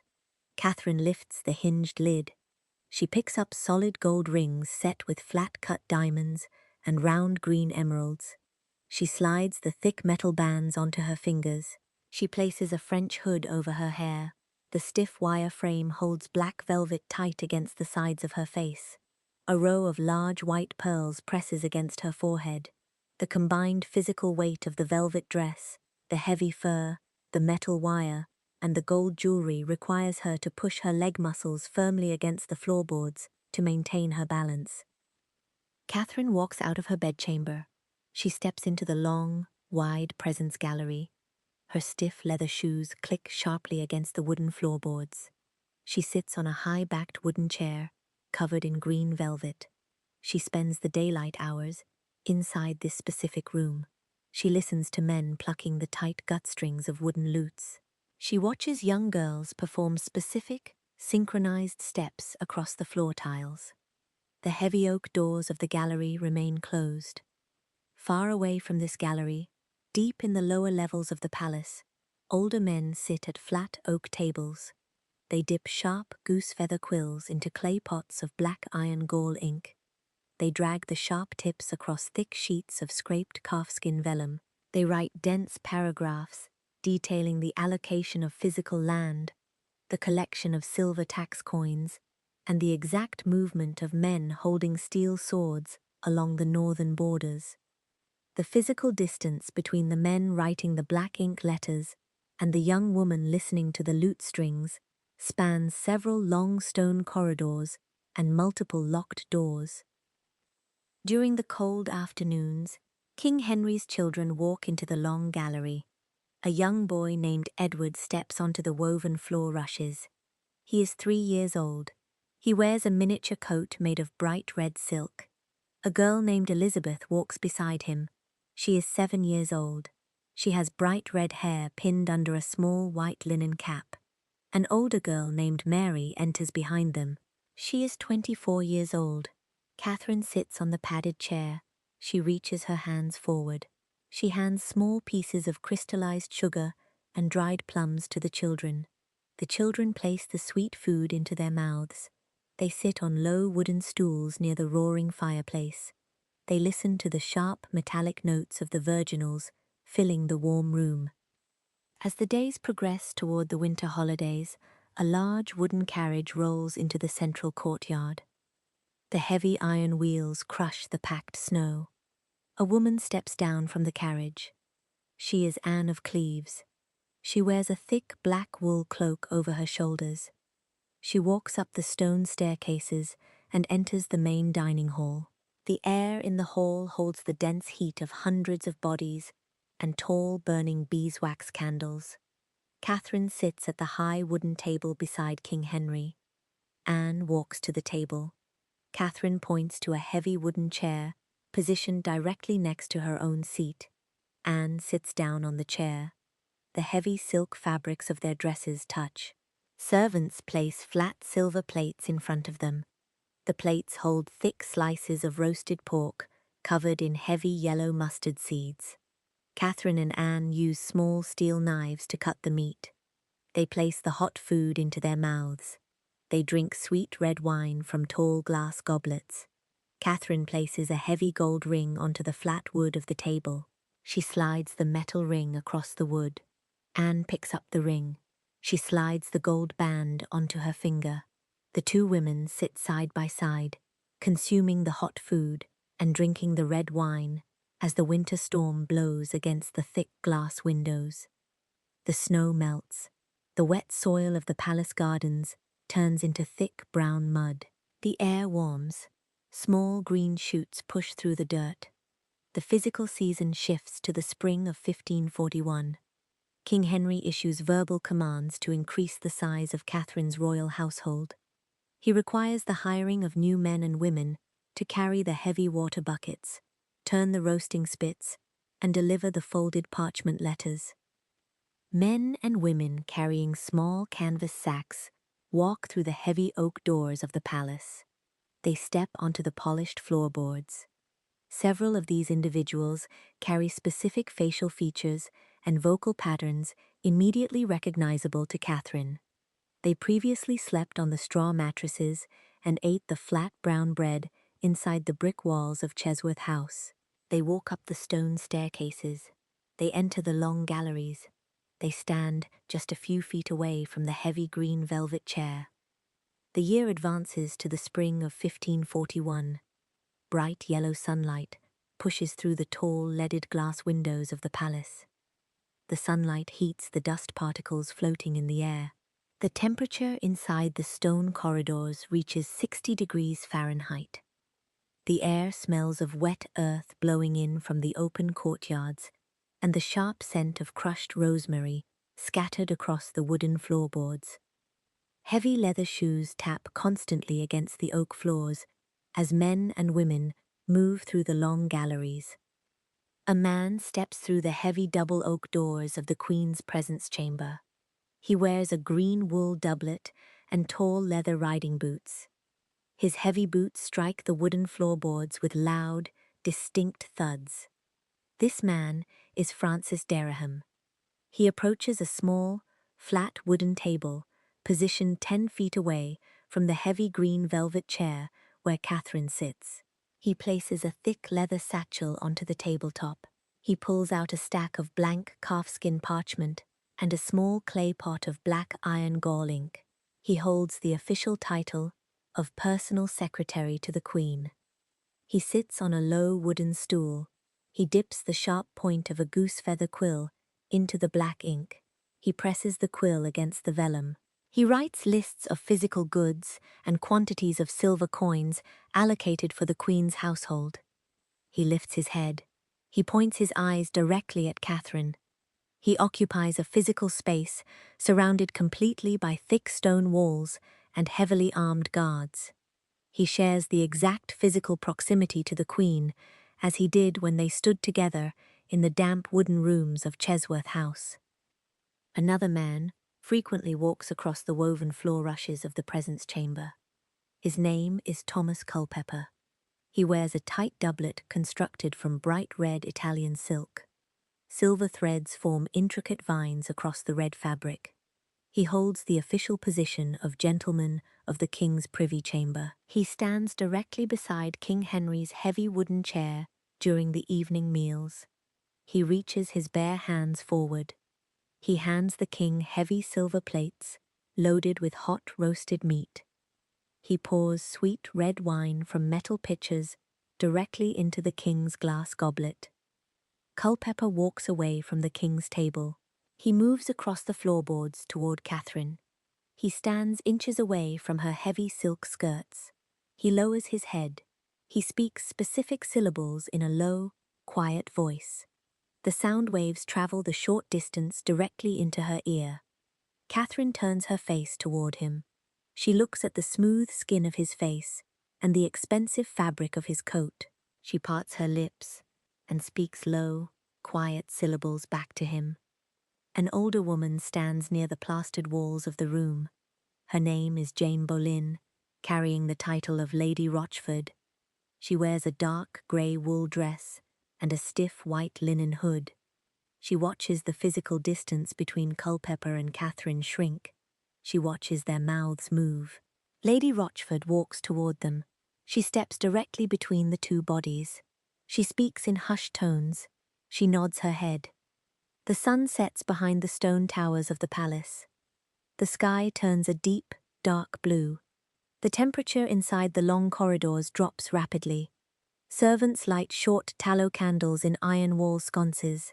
The yellow flames flicker, casting long, shifting shadows across the grey stone blocks.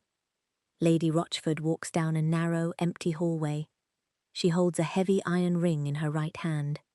4 thick iron keys hang from the ring. The metal keys clink together loudly with each step. She stops in front of a thick oak door. The door leads to a small, narrow room located entirely off the main walking paths.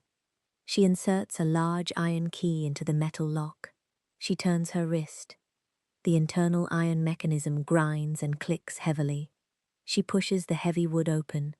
The air inside the small room smells of stale dust and old, dry wood. The stone walls consist of completely solid blocks without any glass panes. Thick darkness fills the space. Thomas Culpepper walks down the narrow hallway. He steps through the open doorway into the dark room. Lady Rochford stands in the corridor. A few minutes pass. Catherine walks down the stone floor. She wears a simple, unadorned wool dress. She steps through the doorway, joining Culpepper inside the small room. Lady Rochford pulls the heavy oak door closed. The wood hits the stone frame with a loud thud. She turns the iron key back in the lock.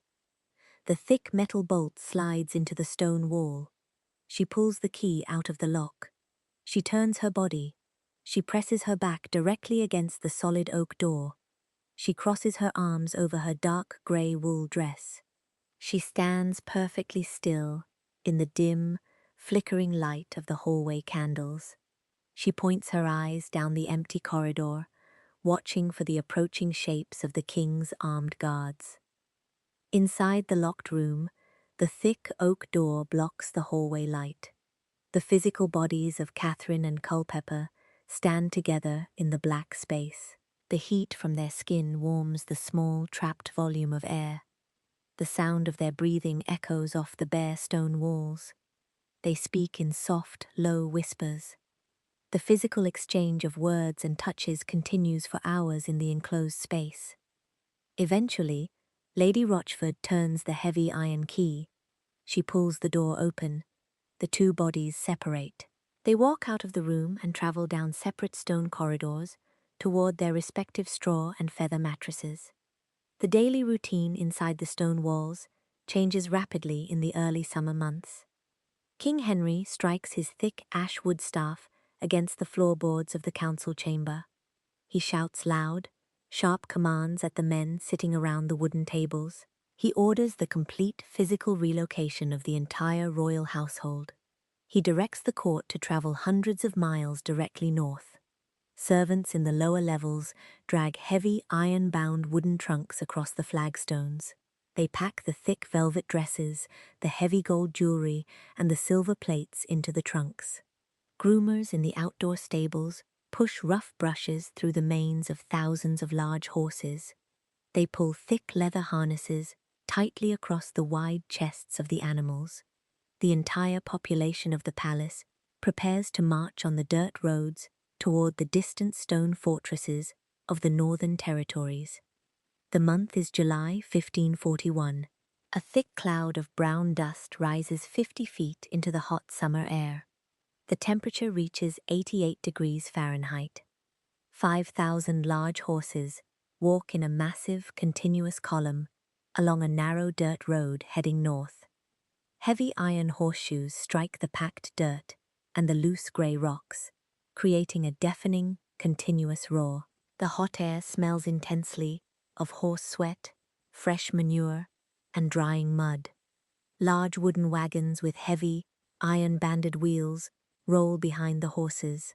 The thick wooden axles groan loudly under the immense weight of iron-bound trunks, folded velvet tents, and disassembled wooden beds. 4,000 men and women walk alongside the wooden wagons. Their leather shoes sink into the deep ruts carved directly into the dirt road by the heavy wheels. Sweat pours down their faces, soaking the thick wool of their tunics. The men carry long wooden pikes with sharp steel tips. They pull large canvas sacks filled with dried oats from the backs of the wagons to feed the horses. The massive column of moving bodies stretches for 4 miles across the flat landscape. King Henry travels near the front, inside a large wooden carriage, padded with velvet cushions. The massive wheels crush the rocks beneath him. The column of horses and wagons reaches the massive limestone walls of Pontefract Castle in late August. The pale grey stone walls rise 60 feet directly above a deep, dry ditch. Thick iron portcullises hang over the heavy wooden gates. The thousands of men and women enter the wide central courtyard. They set up massive canvas tents on the flat green grass surrounding the exterior walls. They drive heavy wooden stakes deep into the soil with iron hammers. They build roaring fires using dry oak logs. The dense smell of wood smoke, roasting mutton fat, and burning pitch fills the air. Catherine walks across the thick wooden drawbridge suspended over the ditch. She wears a heavy dress constructed from dark green silk. She enters the main stone keep. The air temperature inside the stone fortress drops rapidly to 60 degrees Fahrenheit. The solid blocks of limestone block the heat of the summer sun. The corridors are extremely narrow. Small vertical slits, cut directly into the thick stone, provide the only incoming natural light. The floors consist of uneven, grey flagstones. The sun sets behind the distant hills. The sky turns entirely black over the castle and the canvas tents. Inside the royal chambers, King Henry lies on a massive wooden bed. Thick red velvet curtains completely surround the straw and feather mattress. The king breathes heavily in his sleep. His lungs push air forcefully through his mouth, generating a loud snoring sound. Thick white linen bandages wrap tightly around his ulcerated leg. The sharp odor of medicinal sulfur, crushed herbs, and drying fluids fills the space. A dozen armed men stand outside his heavy oak door, wearing polished steel breastplates. They hold sharp iron halberds vertically by their sides. Outside Catherine's separate bedchamber, the physical layout of the stone corridors creates severe spatial restrictions. Dozens of servants sleep directly on the wooden floorboards outside her door. They lie on thin canvas pallets stuffed with dry yellow straw. Their bodies cover the entire width of the narrow stone hallway. They breathe rhythmically in the dark. The air smells of unwashed wool, stale sweat, and damp stone. Small tallow candles burn in iron brackets on the walls, casting a dim, flickering yellow light over the sleeping forms. Lady Rochford walks down a narrow, spiraling stone staircase, located at the far back of the castle. She wears a dark grey wool dress. She moves her leather shoes carefully. She places her steps on the extreme outer edges of the stone stairs to avoid creating friction sounds against the rock. She reaches the bottom of the stairs. Thomas Culpepper stands in the darkness. He wears a dark brown wool cloak over his red silk doublet. He pulls the heavy wool hood tightly over his head, shadowing his face completely. Lady Rochford turns around. She walks back up the spiraling stone stairs. Culpepper follows directly behind her. The hard leather soles of his riding boots brush lightly against the stone. They reach the top of the stairs. They enter the narrow corridor, directly outside Catherine's chamber. Lady Rochford stops walking. She points her eyes toward the floor. The sleeping servants lie tightly packed together on their straw pallets. Lady Rochford lifts the heavy hem of her wool skirt. She lifts her right foot. She places her shoe on a small, empty patch of bare wood between two sleeping bodies. She shifts her weight. Culpepper mirrors her exact physical movements. He lifts his heavy leather boots. He steps directly over the chest of a sleeping man. The rough wool blankets brush lightly against his boots. The sleeping man shifts his weight on the pallet. The dry straw crunches loudly in the quiet corridor. Lady Rochford and Culpepper freeze completely. They hold their breath. The man exhales and settles his head back onto the floorboards. They continue placing their feet on the small patches of wood until they reach the oak door. Lady Rochford wraps her fingers around the cold iron latch. She presses the metal down slowly. The internal mechanism clicks. She pushes the heavy wood inward. Culpepper slides his physical body through the narrow gap. The air inside the Queen's chamber smells intensely of expensive rosewater and burning beeswax. Catherine stands in the center of the room. She wears a thin white linen smock. Her bare feet rest against the cold floorboards. The oak door closes behind Culpepper.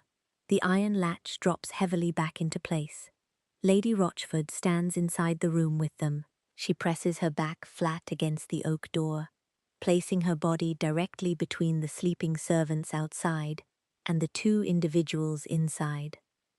The sun shines through the thick, leaded glass panes of a narrow window inside a northern stone manor house. The light projects a pattern of skewed diamond shapes across a flat oak table. The air inside the room sits at 70 degrees Fahrenheit. The chamber smells of dry, sweet rush scattered across the floorboards, damp plaster on the walls, and the sharp scent of burning beeswax from a nearby candle.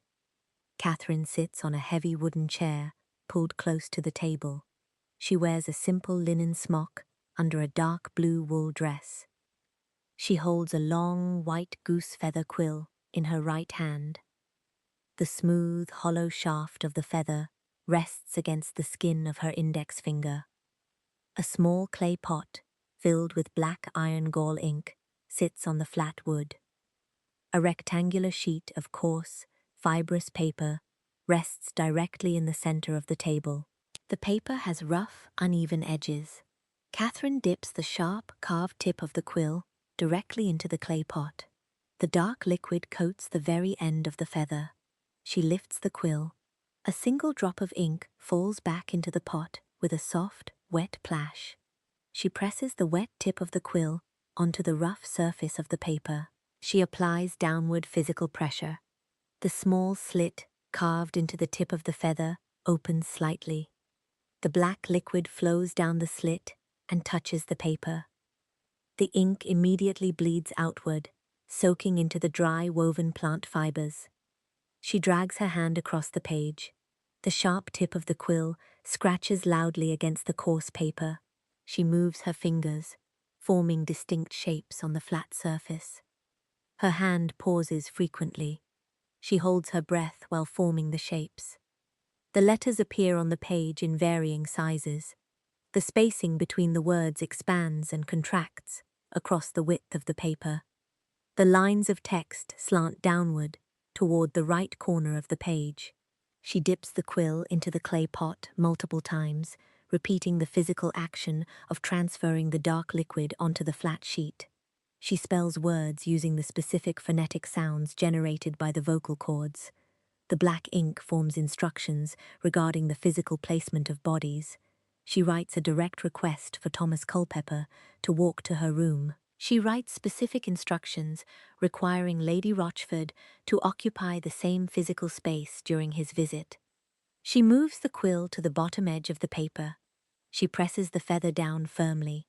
She forms a final sequence of words. She traces the letters to state she remains his as long as life endures. She lifts the quill away from the page completely. She places the wet feather onto the oak table. The black ink remains wet on the surface of the paper. The liquid reflects the yellow light of the beeswax candle. She leaves the paper entirely flat on the table. The water inside the ink slowly evaporates into the warm air of the room. The dark iron particles bond completely with the paper fibers, drying into a flat, matte black finish. Catherine reaches her hands forward. She pinches the bottom edge of the paper. She lifts the sheet and folds it upward. She presses the palm of her hand across the fold, crushing the fibers to form a sharp, permanent crease. She folds the paper a second time, creating a small, compact square. She hands the folded paper to Lady Rochford. Lady Rochford pinches the paper between her thumb and index finger. She slides the folded square deep into the pocket of her heavy grey wool skirt. She turns her body and walks out of the room. Her leather shoes click sharply against the stone floor of the corridor. Lady Rochford walks through the damp stone hallways. She locates Thomas Culpepper, standing near a roaring fireplace in the main hall. He wears a heavy dark green wool coat over his shoulders. Lady Rochford reaches into her pocket. She pulls out the folded square of paper. She presses the paper directly into his open palm. The rough texture of the paper transfers from her skin to his. He closes his fingers around the object. Culpepper walks away from the heat of the fire. He travels down a narrow staircase to his assigned sleeping quarters. He stands near a thin slit window in the stone wall. He uses both hands to pull the folded edges of the paper apart. The sharp creases remain highly visible in the material, dividing the page into small geometric rectangles. He points his eyes at the black ink shapes. He reads the phonetic spellings. He reads the specific logistical instructions regarding Lady Rochford. He reads the final sentence at the bottom of the page. He refolds the paper along the exact same creases. He walks across the floorboards of his room. A large wooden travel trunk sits in the corner. Thick iron straps wrap around the corners of the dark wood. He lifts the heavy wooden lid. The iron hinges squeak loudly. The interior of the trunk smells strongly of dry cedar wood, tanned leather boots, and dried lavender flowers. Thick piles of folded silk doublets and heavy velvet cloaks fill the space. He drops the folded square of paper directly into the trunk. The paper lands softly on top of a dark red velvet cloak. He pushes the heavy wooden lid down. The wood strikes the base of the trunk with a loud, hollow thud. He inserts a heavy iron key into the metal lock. He turns his wrist. The iron bolt slides through the metal catch, locking the trunk completely. The physical document rests entirely enclosed in the dark space. The black iron particles remain firmly attached to the coarse paper fibers. The physical existence of this paper completely shifts the spoken whispers of the dark corridors into a solid, tangible object, capable of being held, carried, and read by other men. Weeks later, the massive Royal Progress reaches the end of its scheduled stops in the Northern Territories. The temperature outside drops rapidly to 45 degrees Fahrenheit. Cold rain falls from the thick grey clouds, turning the dirt roads into deep trenches of thick brown mud. The 5,000 horses turn their bodies entirely around. They pull the heavy wooden wagons south. Culpepper's locked wooden trunk bounces on the flat oak planks of a wagon. The heavy iron wheels crush the mud. The royal court travels for weeks, returning to the sprawling brick palaces near the River Thames. A few miles away from the arriving wagons, a man named John Lascelles walks across a stone courtyard toward the tall wooden doors of Thomas Cranmer, the Archbishop of Canterbury. The date is late October, 1541. The massive wooden wagons of the royal court roll onto the paved stone courtyards of Hampton Court Palace. The air temperature drops to 48 degrees Fahrenheit. Cold rain falls steadily from a flat grey sky. The water hits the grey cobblestones, pooling in shallow depressions. The air smells heavily of dirty wool, damp horsehair, and wood smoke blowing down from the tall brick chimneys. Men wearing thick leather boots step into the puddles. They reach their hands onto the wet wooden planks of the wagons. They lift the heavy, iron-bound travel trunks. They carry the trunks up the wide stone staircases, returning the physical objects to the upper levels of the palace. Inside a narrow brick house, located in the city of London, a man named John Lascelles sits on a hard wooden bench. A small fire burns in the stone hearth, releasing the sharp scent of burning peat and dried wood into the room. Across from him sits his sister, Mary Lascelles. Mary wears a plain brown wool dress. Her hands rest flat on her lap. The skin on her knuckles is red and heavily calloused from scrubbing linen in hot water. Mary parts her lips. She pushes air from her lungs over her vocal cords. She forms distinct phonetic sounds. The sound waves travel across the small room and strike John Lascelles' eardrums. Mary speaks the name of Catherine Howard. She speaks the name of Henry Manox. She speaks the name of Francis Derryham. She describes the specific physical actions she observed years earlier inside the brick walls of Chesworth House. She details the hands touching the wool dresses in the dark corridors. She describes the artificial silk flowers and the heavy leather sacks of silver coins changing hands. She forms the exact syllables describing the spoken vows exchanged between Dereham and Catherine on the straw mattresses. John Lascelles sits completely still. He listens to the sounds in the air. He watches the physical movement of his sister's mouth. He stands up from the wooden bench. He pulls a heavy wool cloak over his shoulders. He walks out of the brick house and steps onto the wet, muddy streets of London. Lascelles walks across the city. His leather boots sink into the thick brown mud. He travels toward the large stone walls of Lambeth Palace, the official residence of Thomas Cranmer, the Archbishop of Canterbury. Lascelles arrives at the heavy oak doors. Guards wearing the Archbishop's colours pull the doors open. Lascelles steps inside the dry stone corridors. The air inside smells of melted beeswax and old, dry parchment. Thomas Cranmer sits behind a massive oak desk in his private study. He wears a long robe constructed from fine black wool over a crisp white linen tunic. A heavy silver cross hangs from a metal chain around his neck. The silver rests flat against his chest. His hair is grey and cut close to his scalp. His hands rest flat on the smooth, polished surface of the desk. Lascelles enters the study. He stands in front of the oak desk.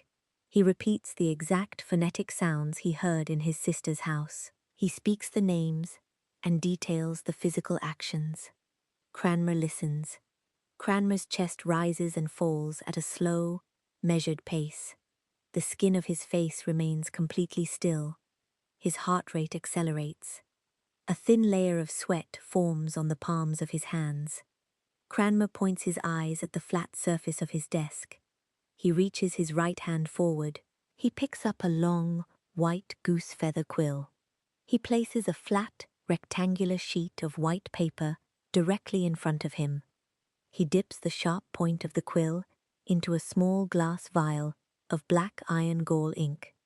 He presses the wet tip against the paper fibers. Cranmer drags the quill across the page. The sharp tip scratches loudly in the quiet room.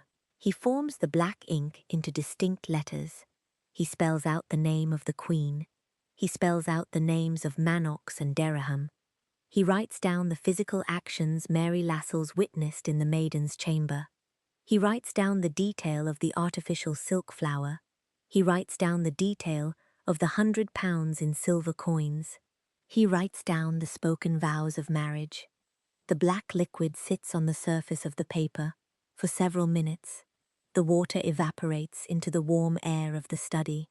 The dark iron particles bond tightly with the woven fibers. Cranmer sets the quill down onto the wood. He presses his fingertips against the bottom edge of the paper. He folds the sheet upward, creating a sharp horizontal crease. He folds the paper a second time. He creates a small, flat paper square. The black ink remains entirely enclosed inside the folded layers. Cranmer holds the folded paper in his hand. He presses his thumb against the smooth paper surface. He keeps his lips pressed tightly together. He slides the folded square of paper deep into the pocket of his black wool robe. The paper rests inside the fabric, pressed near the heat of his body. The days pass. The date becomes the 1st of November. The royal court prepares for the religious observance of All Souls' Day. Inside the chapels of Hampton Court, servants drape heavy black velvet cloths over the stone altars. They light thick, tall beeswax candles. The yellow flames cast long shadows across the painted wooden ceilings. Cranmer walks through the stone corridors toward the royal chapel. His leather shoes step quietly across the floorboards. The folded paper remains inside his pocket. He approaches the heavy wooden door of the king's private worship space. He prepares to place the physical document directly into the king's massive hands. The date is the 2nd of November, 1541. The temperature inside the Chapel Royal at Hampton Court Palace sits at 50 degrees Fahrenheit. Thick white smoke from burning frankincense resin hangs in the air, creating a dense grey haze just below the carved wooden ceiling beams. The air smells strongly of the burning pine sap and melted beeswax.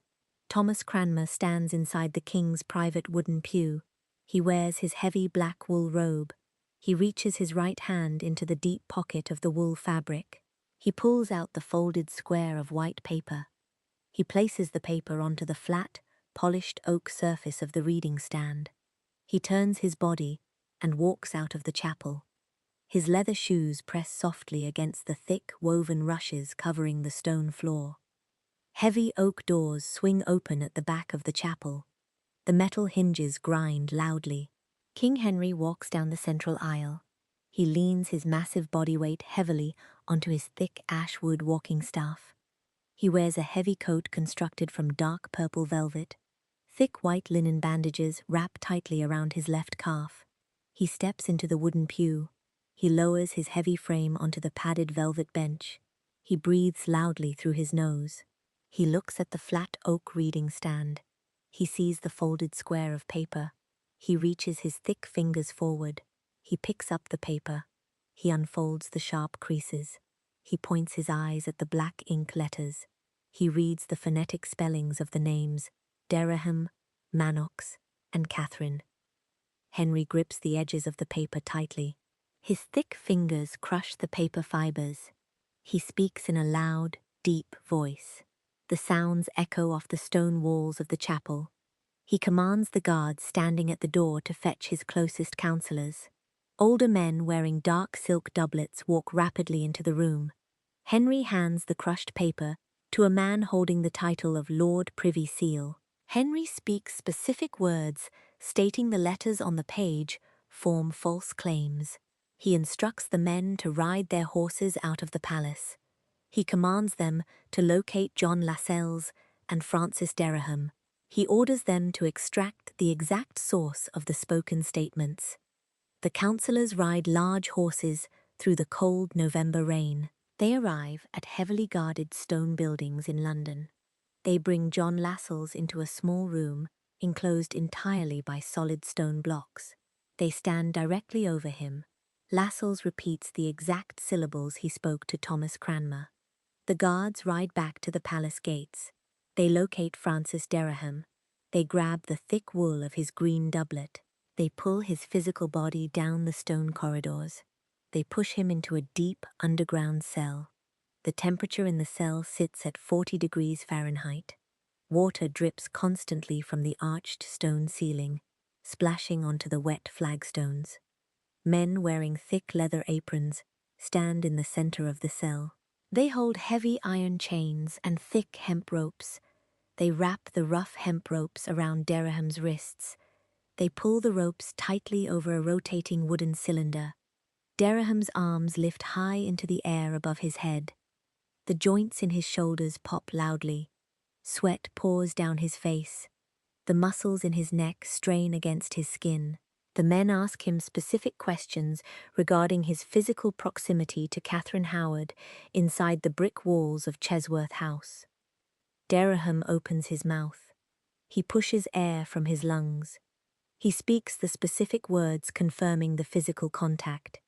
He speaks the syllables confirming the exchange of the silver coins. He repeats the spoken vows of marriage. A man sitting at a small wooden table dips a quill into black ink. He writes Dereham's spoken words onto a sheet of parchment. The councillors take the parchment, covered in wet black ink. They roll the animal skin into a tight cylinder. They ride fast horses back to Hampton Court Palace. The heavy hooves kick thick brown mud into the air. The men walk rapidly up the stone staircases. They enter the king's private chamber. The room smells of roasted meat and heavy rosewater perfume. Henry sits on a large wooden chair. His thick ash-wood staff rests on the floorboards beside his leg. The councillors unroll the parchment. They hold the flat animal skin directly in front of the king's face. They read the written statements aloud. The sounds of the words bounce against the plastered ceiling. Henry sits completely still on the wooden chair. His chest rises and falls rapidly. He pulls massive volumes of oxygen into his lungs. The skin on his face turns a bright, inflamed red. Clear liquid gathers in the corners of his eyes. The liquid pools and spills over his bottom eyelids. Large droplets of salt water roll down his red cheeks. The tears drop from his jawline and land directly on the dark purple velvet of his coat. The salt water soaks into the thick silk threads, creating dark, wet spots on the fabric. He opens his mouth. A loud, guttural wail emerges from his throat. The extreme volume of the sound vibrates the small glass panes in the windows. Henry raises his thick hands into the air. He balls his fingers into tight fists. He strikes his fists forcefully against the wooden armrests of the chair. The heavy impacts echo sharply against the stone walls. He shouts loud words referencing the women he married in the past.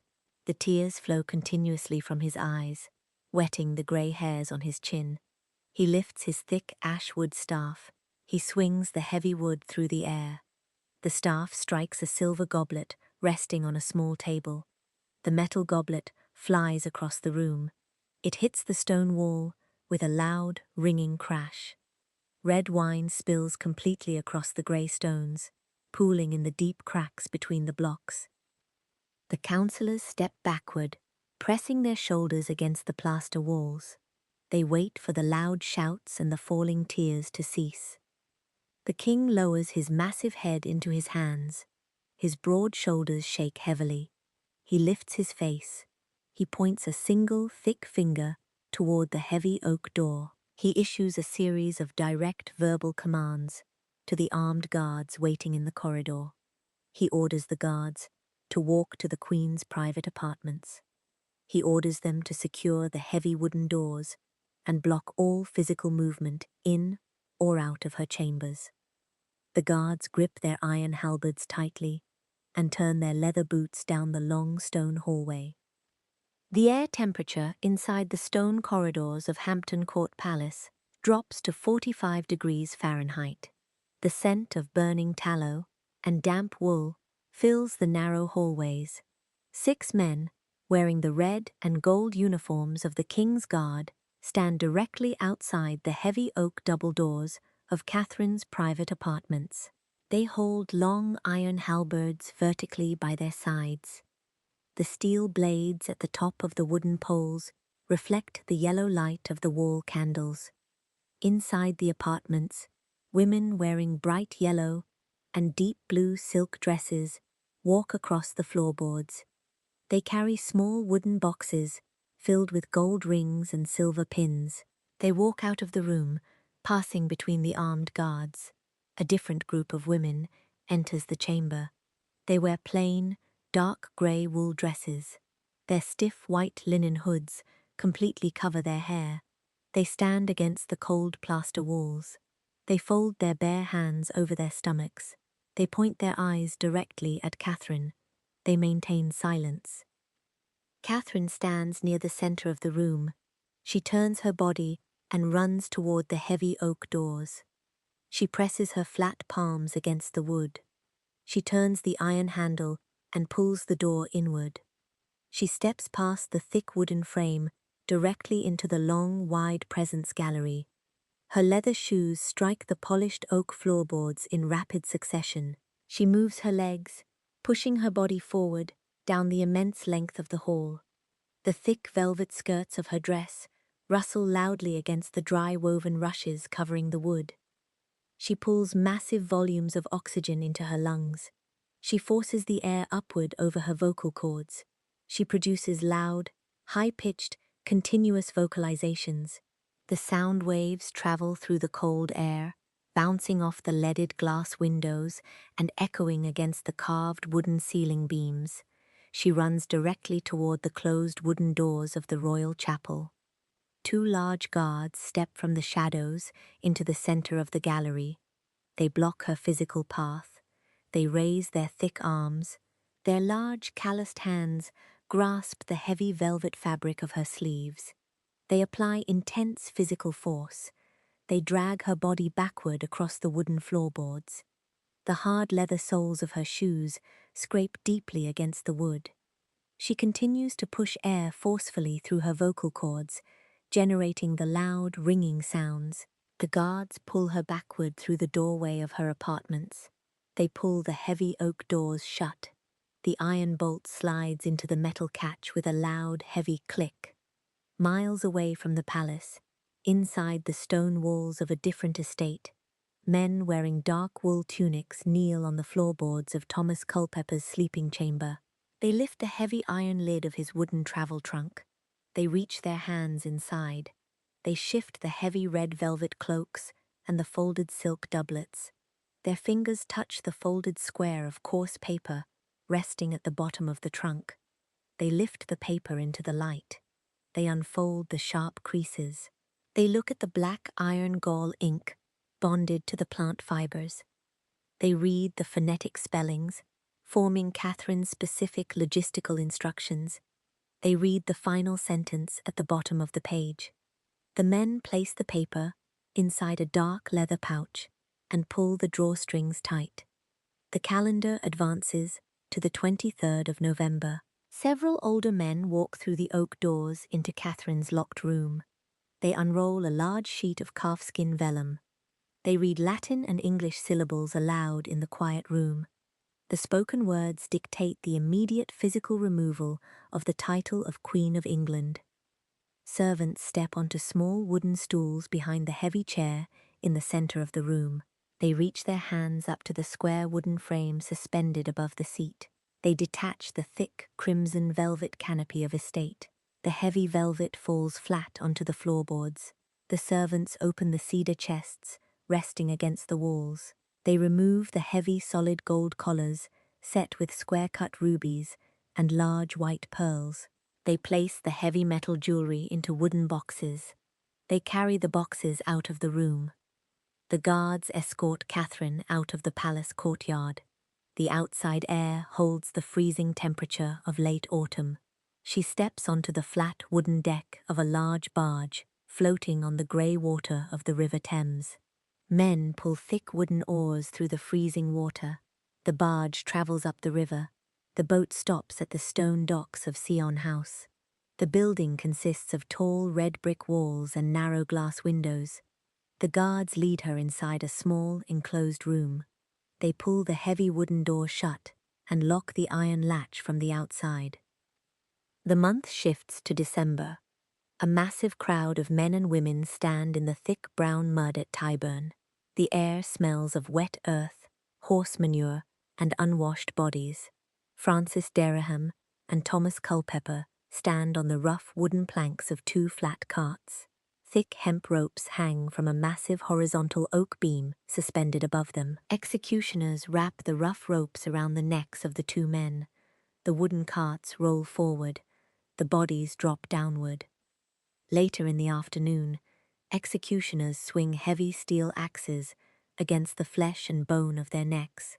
The sharp blades sever the heads completely from the torsos. The men lift the severed heads.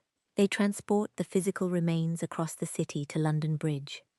They press the base of the severed necks directly down onto the sharpened points of tall wooden spikes. The heads rest high in the cold winter air, suspended directly above the flowing water of the river. Inside the stone halls of Parliament, men sit at long oak tables. They dip sharp quills into black ink. They write new legal statutes onto large sheets of vellum. The wet ink forms words declaring high treason for a woman with a hidden romantic past to marry the king. The wax seals dry and harden on the parchment. A royal barge fitted with black wool awnings travels down the freezing water of the River Thames towards Sion House. The men pull the wooden oars, preparing to transport the young woman to the tall stone towers in the east. The date is the 10th of February, 1542. The air temperature sits at 32 degrees Fahrenheit. A flat wooden barge floats against the frozen wooden pylons of the Sion House docks. Thin layers of translucent ice coat the edges of the riverbanks. Thick black wool awnings stretch across a heavy wooden frame over the center of the barge. The cold wind pushes against the black fabric, causing the wool to snap loudly against the wood. 10 men sit on wooden benches along the sides of the boat. They hold thick oak oars. The blades of the oars rest in the freezing dark grey water of the River Thames. Catherine walks out of the red brick walls of Sion House. She wears a thick, dark velvet cloak over a black wool dress. Her stiff leather shoes strike the frozen dirt path. Small pieces of ice crack under her body weight. Armed guards walk directly beside her. They wear heavy steel breastplates and carry long iron halberds. The guards stop at the edge of the docks. Catherine steps over the gap between the land and the water. She places her shoes onto the flat oak planks of the barge. She sits on a wooden bench beneath the black wool awning.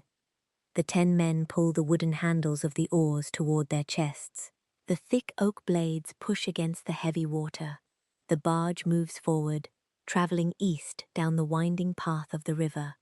The men pull the oars continuously. The physical repetition produces a rhythmic splashing sound.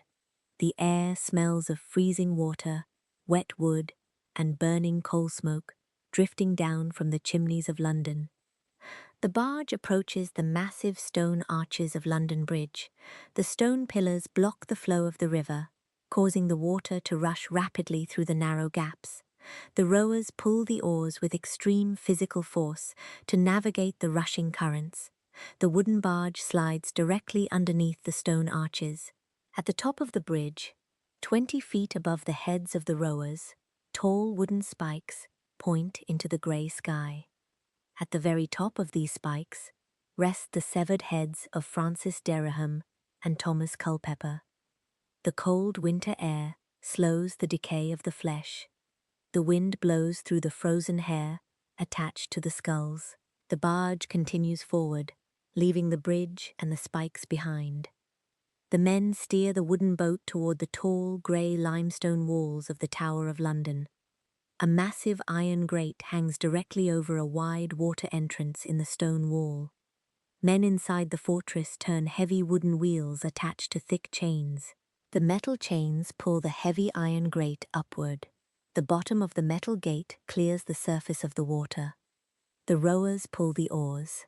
The barge slides out of the open river and enters a dark, enclosed water basin directly beneath the outer walls. The stone ceiling completely blocks the natural light. The air inside the enclosure drops several degrees.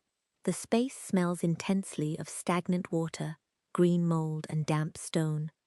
The barge stops against a set of wet stone stairs leading up into the fortress.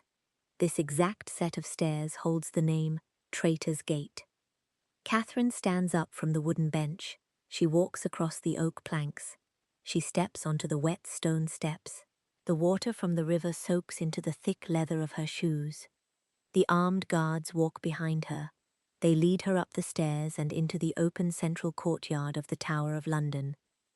The guards walk her across the flat grey cobblestones. They guide her toward a specific stone building inside the inner walls. They walk up a short flight of stone stairs. They enter a small, square room. The walls consist entirely of thick, solid grey limestone blocks. Small, narrow slits cut through the stone allow thin beams of daylight to enter the room. A straw mattress rests on a wooden frame in the corner. A small fire burns in the stone hearth, consuming short pieces of chopped oak. The guards exit the room. They pull the heavy oak door closed. The heavy iron lock clicks into the metal catch. The sun sets on the 10th of February. It rises and sets on the 11th of February. It rises on the 12th of February. Catherine remains inside the stone cell. She consumes small portions of roasted meat and flat brown bread placed on the wooden table. The heat from the fireplace warms the air immediately surrounding the hearth. The corners of the room remain entirely cold. On the evening of the 12th of February, the sun drops below the stone walls of the fortress. The sky turns completely black. A single thick beeswax candle burns on the small wooden table in Catherine's cell. The yellow flame flickers, casting long, moving shadows across the grey stone blocks. The heavy iron lock on the oak door grinds loudly. The door swings open. Two men walk into the cell. They carry a massive, solid block of oak wood between them. The wood measures over 2 feet wide and sits very close to the floor. The center of the top surface features a smooth, deep, semicircular depression carved directly into the grain. The men lower the heavy block. The base of the wood strikes the stone floor with a loud, dense thud. The sharp smell of raw timber and sap mixes with the smoke from the fireplace. The men turn around, walk out of the cell, and lock the heavy door. Catherine stands in the dim light of the beeswax candle.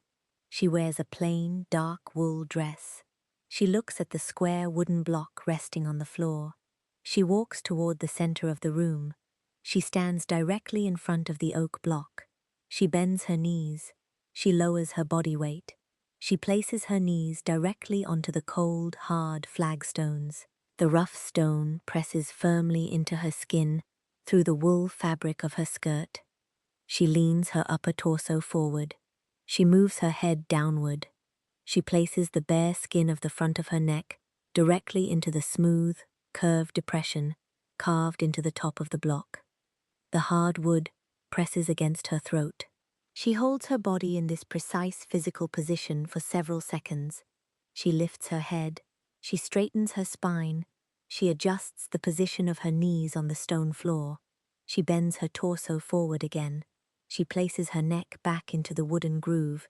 She repeats these exact physical movements multiple times in the quiet room. The beeswax candle burns down, melting the yellow wax into a flat pool on the wooden table. The dark hours of the night slowly turn into the early morning light of the 13th of February. The guards outside the cell prepare to turn the iron key. The date is the 13th of February, 1542. The sun rises slowly behind the thick stone walls of the Tower of London. The air temperature sits at 31 degrees Fahrenheit. A thick layer of white frost coats the individual blades of grass on the open ground of Tower Green. The air smells of damp earth, freezing river water, and the sharp smoke of burning oak logs drifting from the guardhouses. A raised square platform sits in the exact center of the courtyard. Freshly sawed oak planks form the base of the platform. Dry yellow straw covers the entire surface of the wood. A solid block of oak rests in the center of the straw. The block features a smooth, curved depression carved directly into the top grain. A man wearing dark wool clothing stands on the platform. He holds a heavy steel axe. The smooth wooden handle rests between his thick leather gloves. The curved metal blade points toward the yellow straw. Inside the small stone cell, the heavy iron lock on the oak door grinds loudly. Two guards wearing the red and gold uniforms of the yeomen of the guard push the thick door open. Catherine Howard stands near the cold fireplace. She wears a heavy dark velvet gown. Dark animal fur lines the wide collar and the deep sleeves. Her skin is completely pale. Her hands shake rapidly in the cold morning air. The two guards walk across the flagstones. One guard places his thick, muscular hands under her left arm. The second guard places his calloused hands under her right arm. They lift her body upward. Her stiff leather shoes drag across the stone floor. They guide her out of the cell. They walk down the stone corridors and step directly out into the freezing courtyard. The cold air hits the exposed skin of her face. Her knees buckle. The joints in her legs fail to support her physical weight.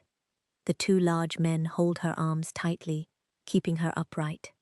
They walk across the frosted grass. The heavy velvet hem of her gown drags through the white ice crystals, leaving a dark, wet trail in the green grass. A crowd of 200 men stands around the base of the wooden platform. The men wear thick wool cloaks and fur-lined caps. They shift their heavy leather boots on the frozen dirt. Thick plumes of white vapor emerge from their mouths with every exhalation. The guards pull Catherine up the 4 wooden steps of the platform. The thick oak boards creak and bow slightly under the combined weight of the three bodies. The guards reach the flat top of the platform. They release their grip on her arms. They step backward and descend the stairs. Catherine stands alone in the center of the dry yellow straw. The winter wind pushes against the heavy velvet of her gown. Her chest rises and falls in rapid, shallow movements. She turns her head toward the crowd gathered below. She opens her mouth. She pushes air from her lungs over her vocal cords. Her thin voice travels through the cold air. She speaks syllables acknowledging her faults. She states the sentence handed down to her carries absolute justice. Men in the crowd hold small leather-bound books. They press the sharp tips of feathered quills into glass inkwells. They drag the wet black iron gall ink across rough parchment, recording the exact phonetic sounds coming from her mouth. Catherine stops speaking. She closes her lips. She bends her knees. Her joints lower her body onto the platform. The heavy velvet skirts of her gown pool around her legs in thick, dark folds. The dry straw crunches loudly beneath the heavy fabric. She reaches her trembling fingers toward her neck. She grips the thick collar of her gown. She pulls the velvet fabric and the dark animal fur firmly down, exposing the bare skin of her neck and her upper shoulders to the freezing air. She leans her upper torso forward. She moves her head toward the solid wooden block. She aligns her neck perfectly with the smooth, curved depression in the oak grain. The physical position exactly mimics the movements she practiced in her stone cell the previous night. The bare skin of her throat presses directly against the cold, hard wood. The executioner shifts his heavy boots on the planks. The leather soles scrape against the rough wood. He grips the smooth wooden handle of the axe tightly with both hands. He lifts the heavy tool high into the air. He stops the upward motion when the steel blade rests just above his own shoulders. The dull, grey light of the winter morning reflects entirely off the polished, sharp metal edge. He swings his thick arms forcefully downward. The heavy steel blade strikes the back of her neck. The sharp metal edge slices directly through the epidermal skin layers, the thick neck muscles, and the cervical vertebrae. The head severs completely from the torso. The severed head drops forward, landing directly into the dry yellow straw. Hot red blood flows rapidly from the severed blood vessels. The thick red liquid pours over the yellow straw and drips down into the gaps between the rough oak planks. 4 attendants, wearing plain grey wool tunics, walk up the wooden steps. They carry a large piece of coarse black linen cloth. They spread the dark fabric flat onto the blood-soaked straw. They lift the heavy torso. They lift the severed head. They place the physical remains entirely onto the black linen. They fold the rough fabric tightly over the flesh and bone. They tie the corners of the cloth into thick knots. 2 of the men lift the heavy linen bundle into their arms. They walk carefully down the wooden stairs. Their leather boots strike the frozen dirt of the courtyard. They walk a short distance toward a small stone building named the Chapel of St. Peter ad Vincula. They pull the heavy oak doors open. The air inside the chapel smells of cold stone, damp earth, and old candle wax. Men holding long iron shovels stand near the altar.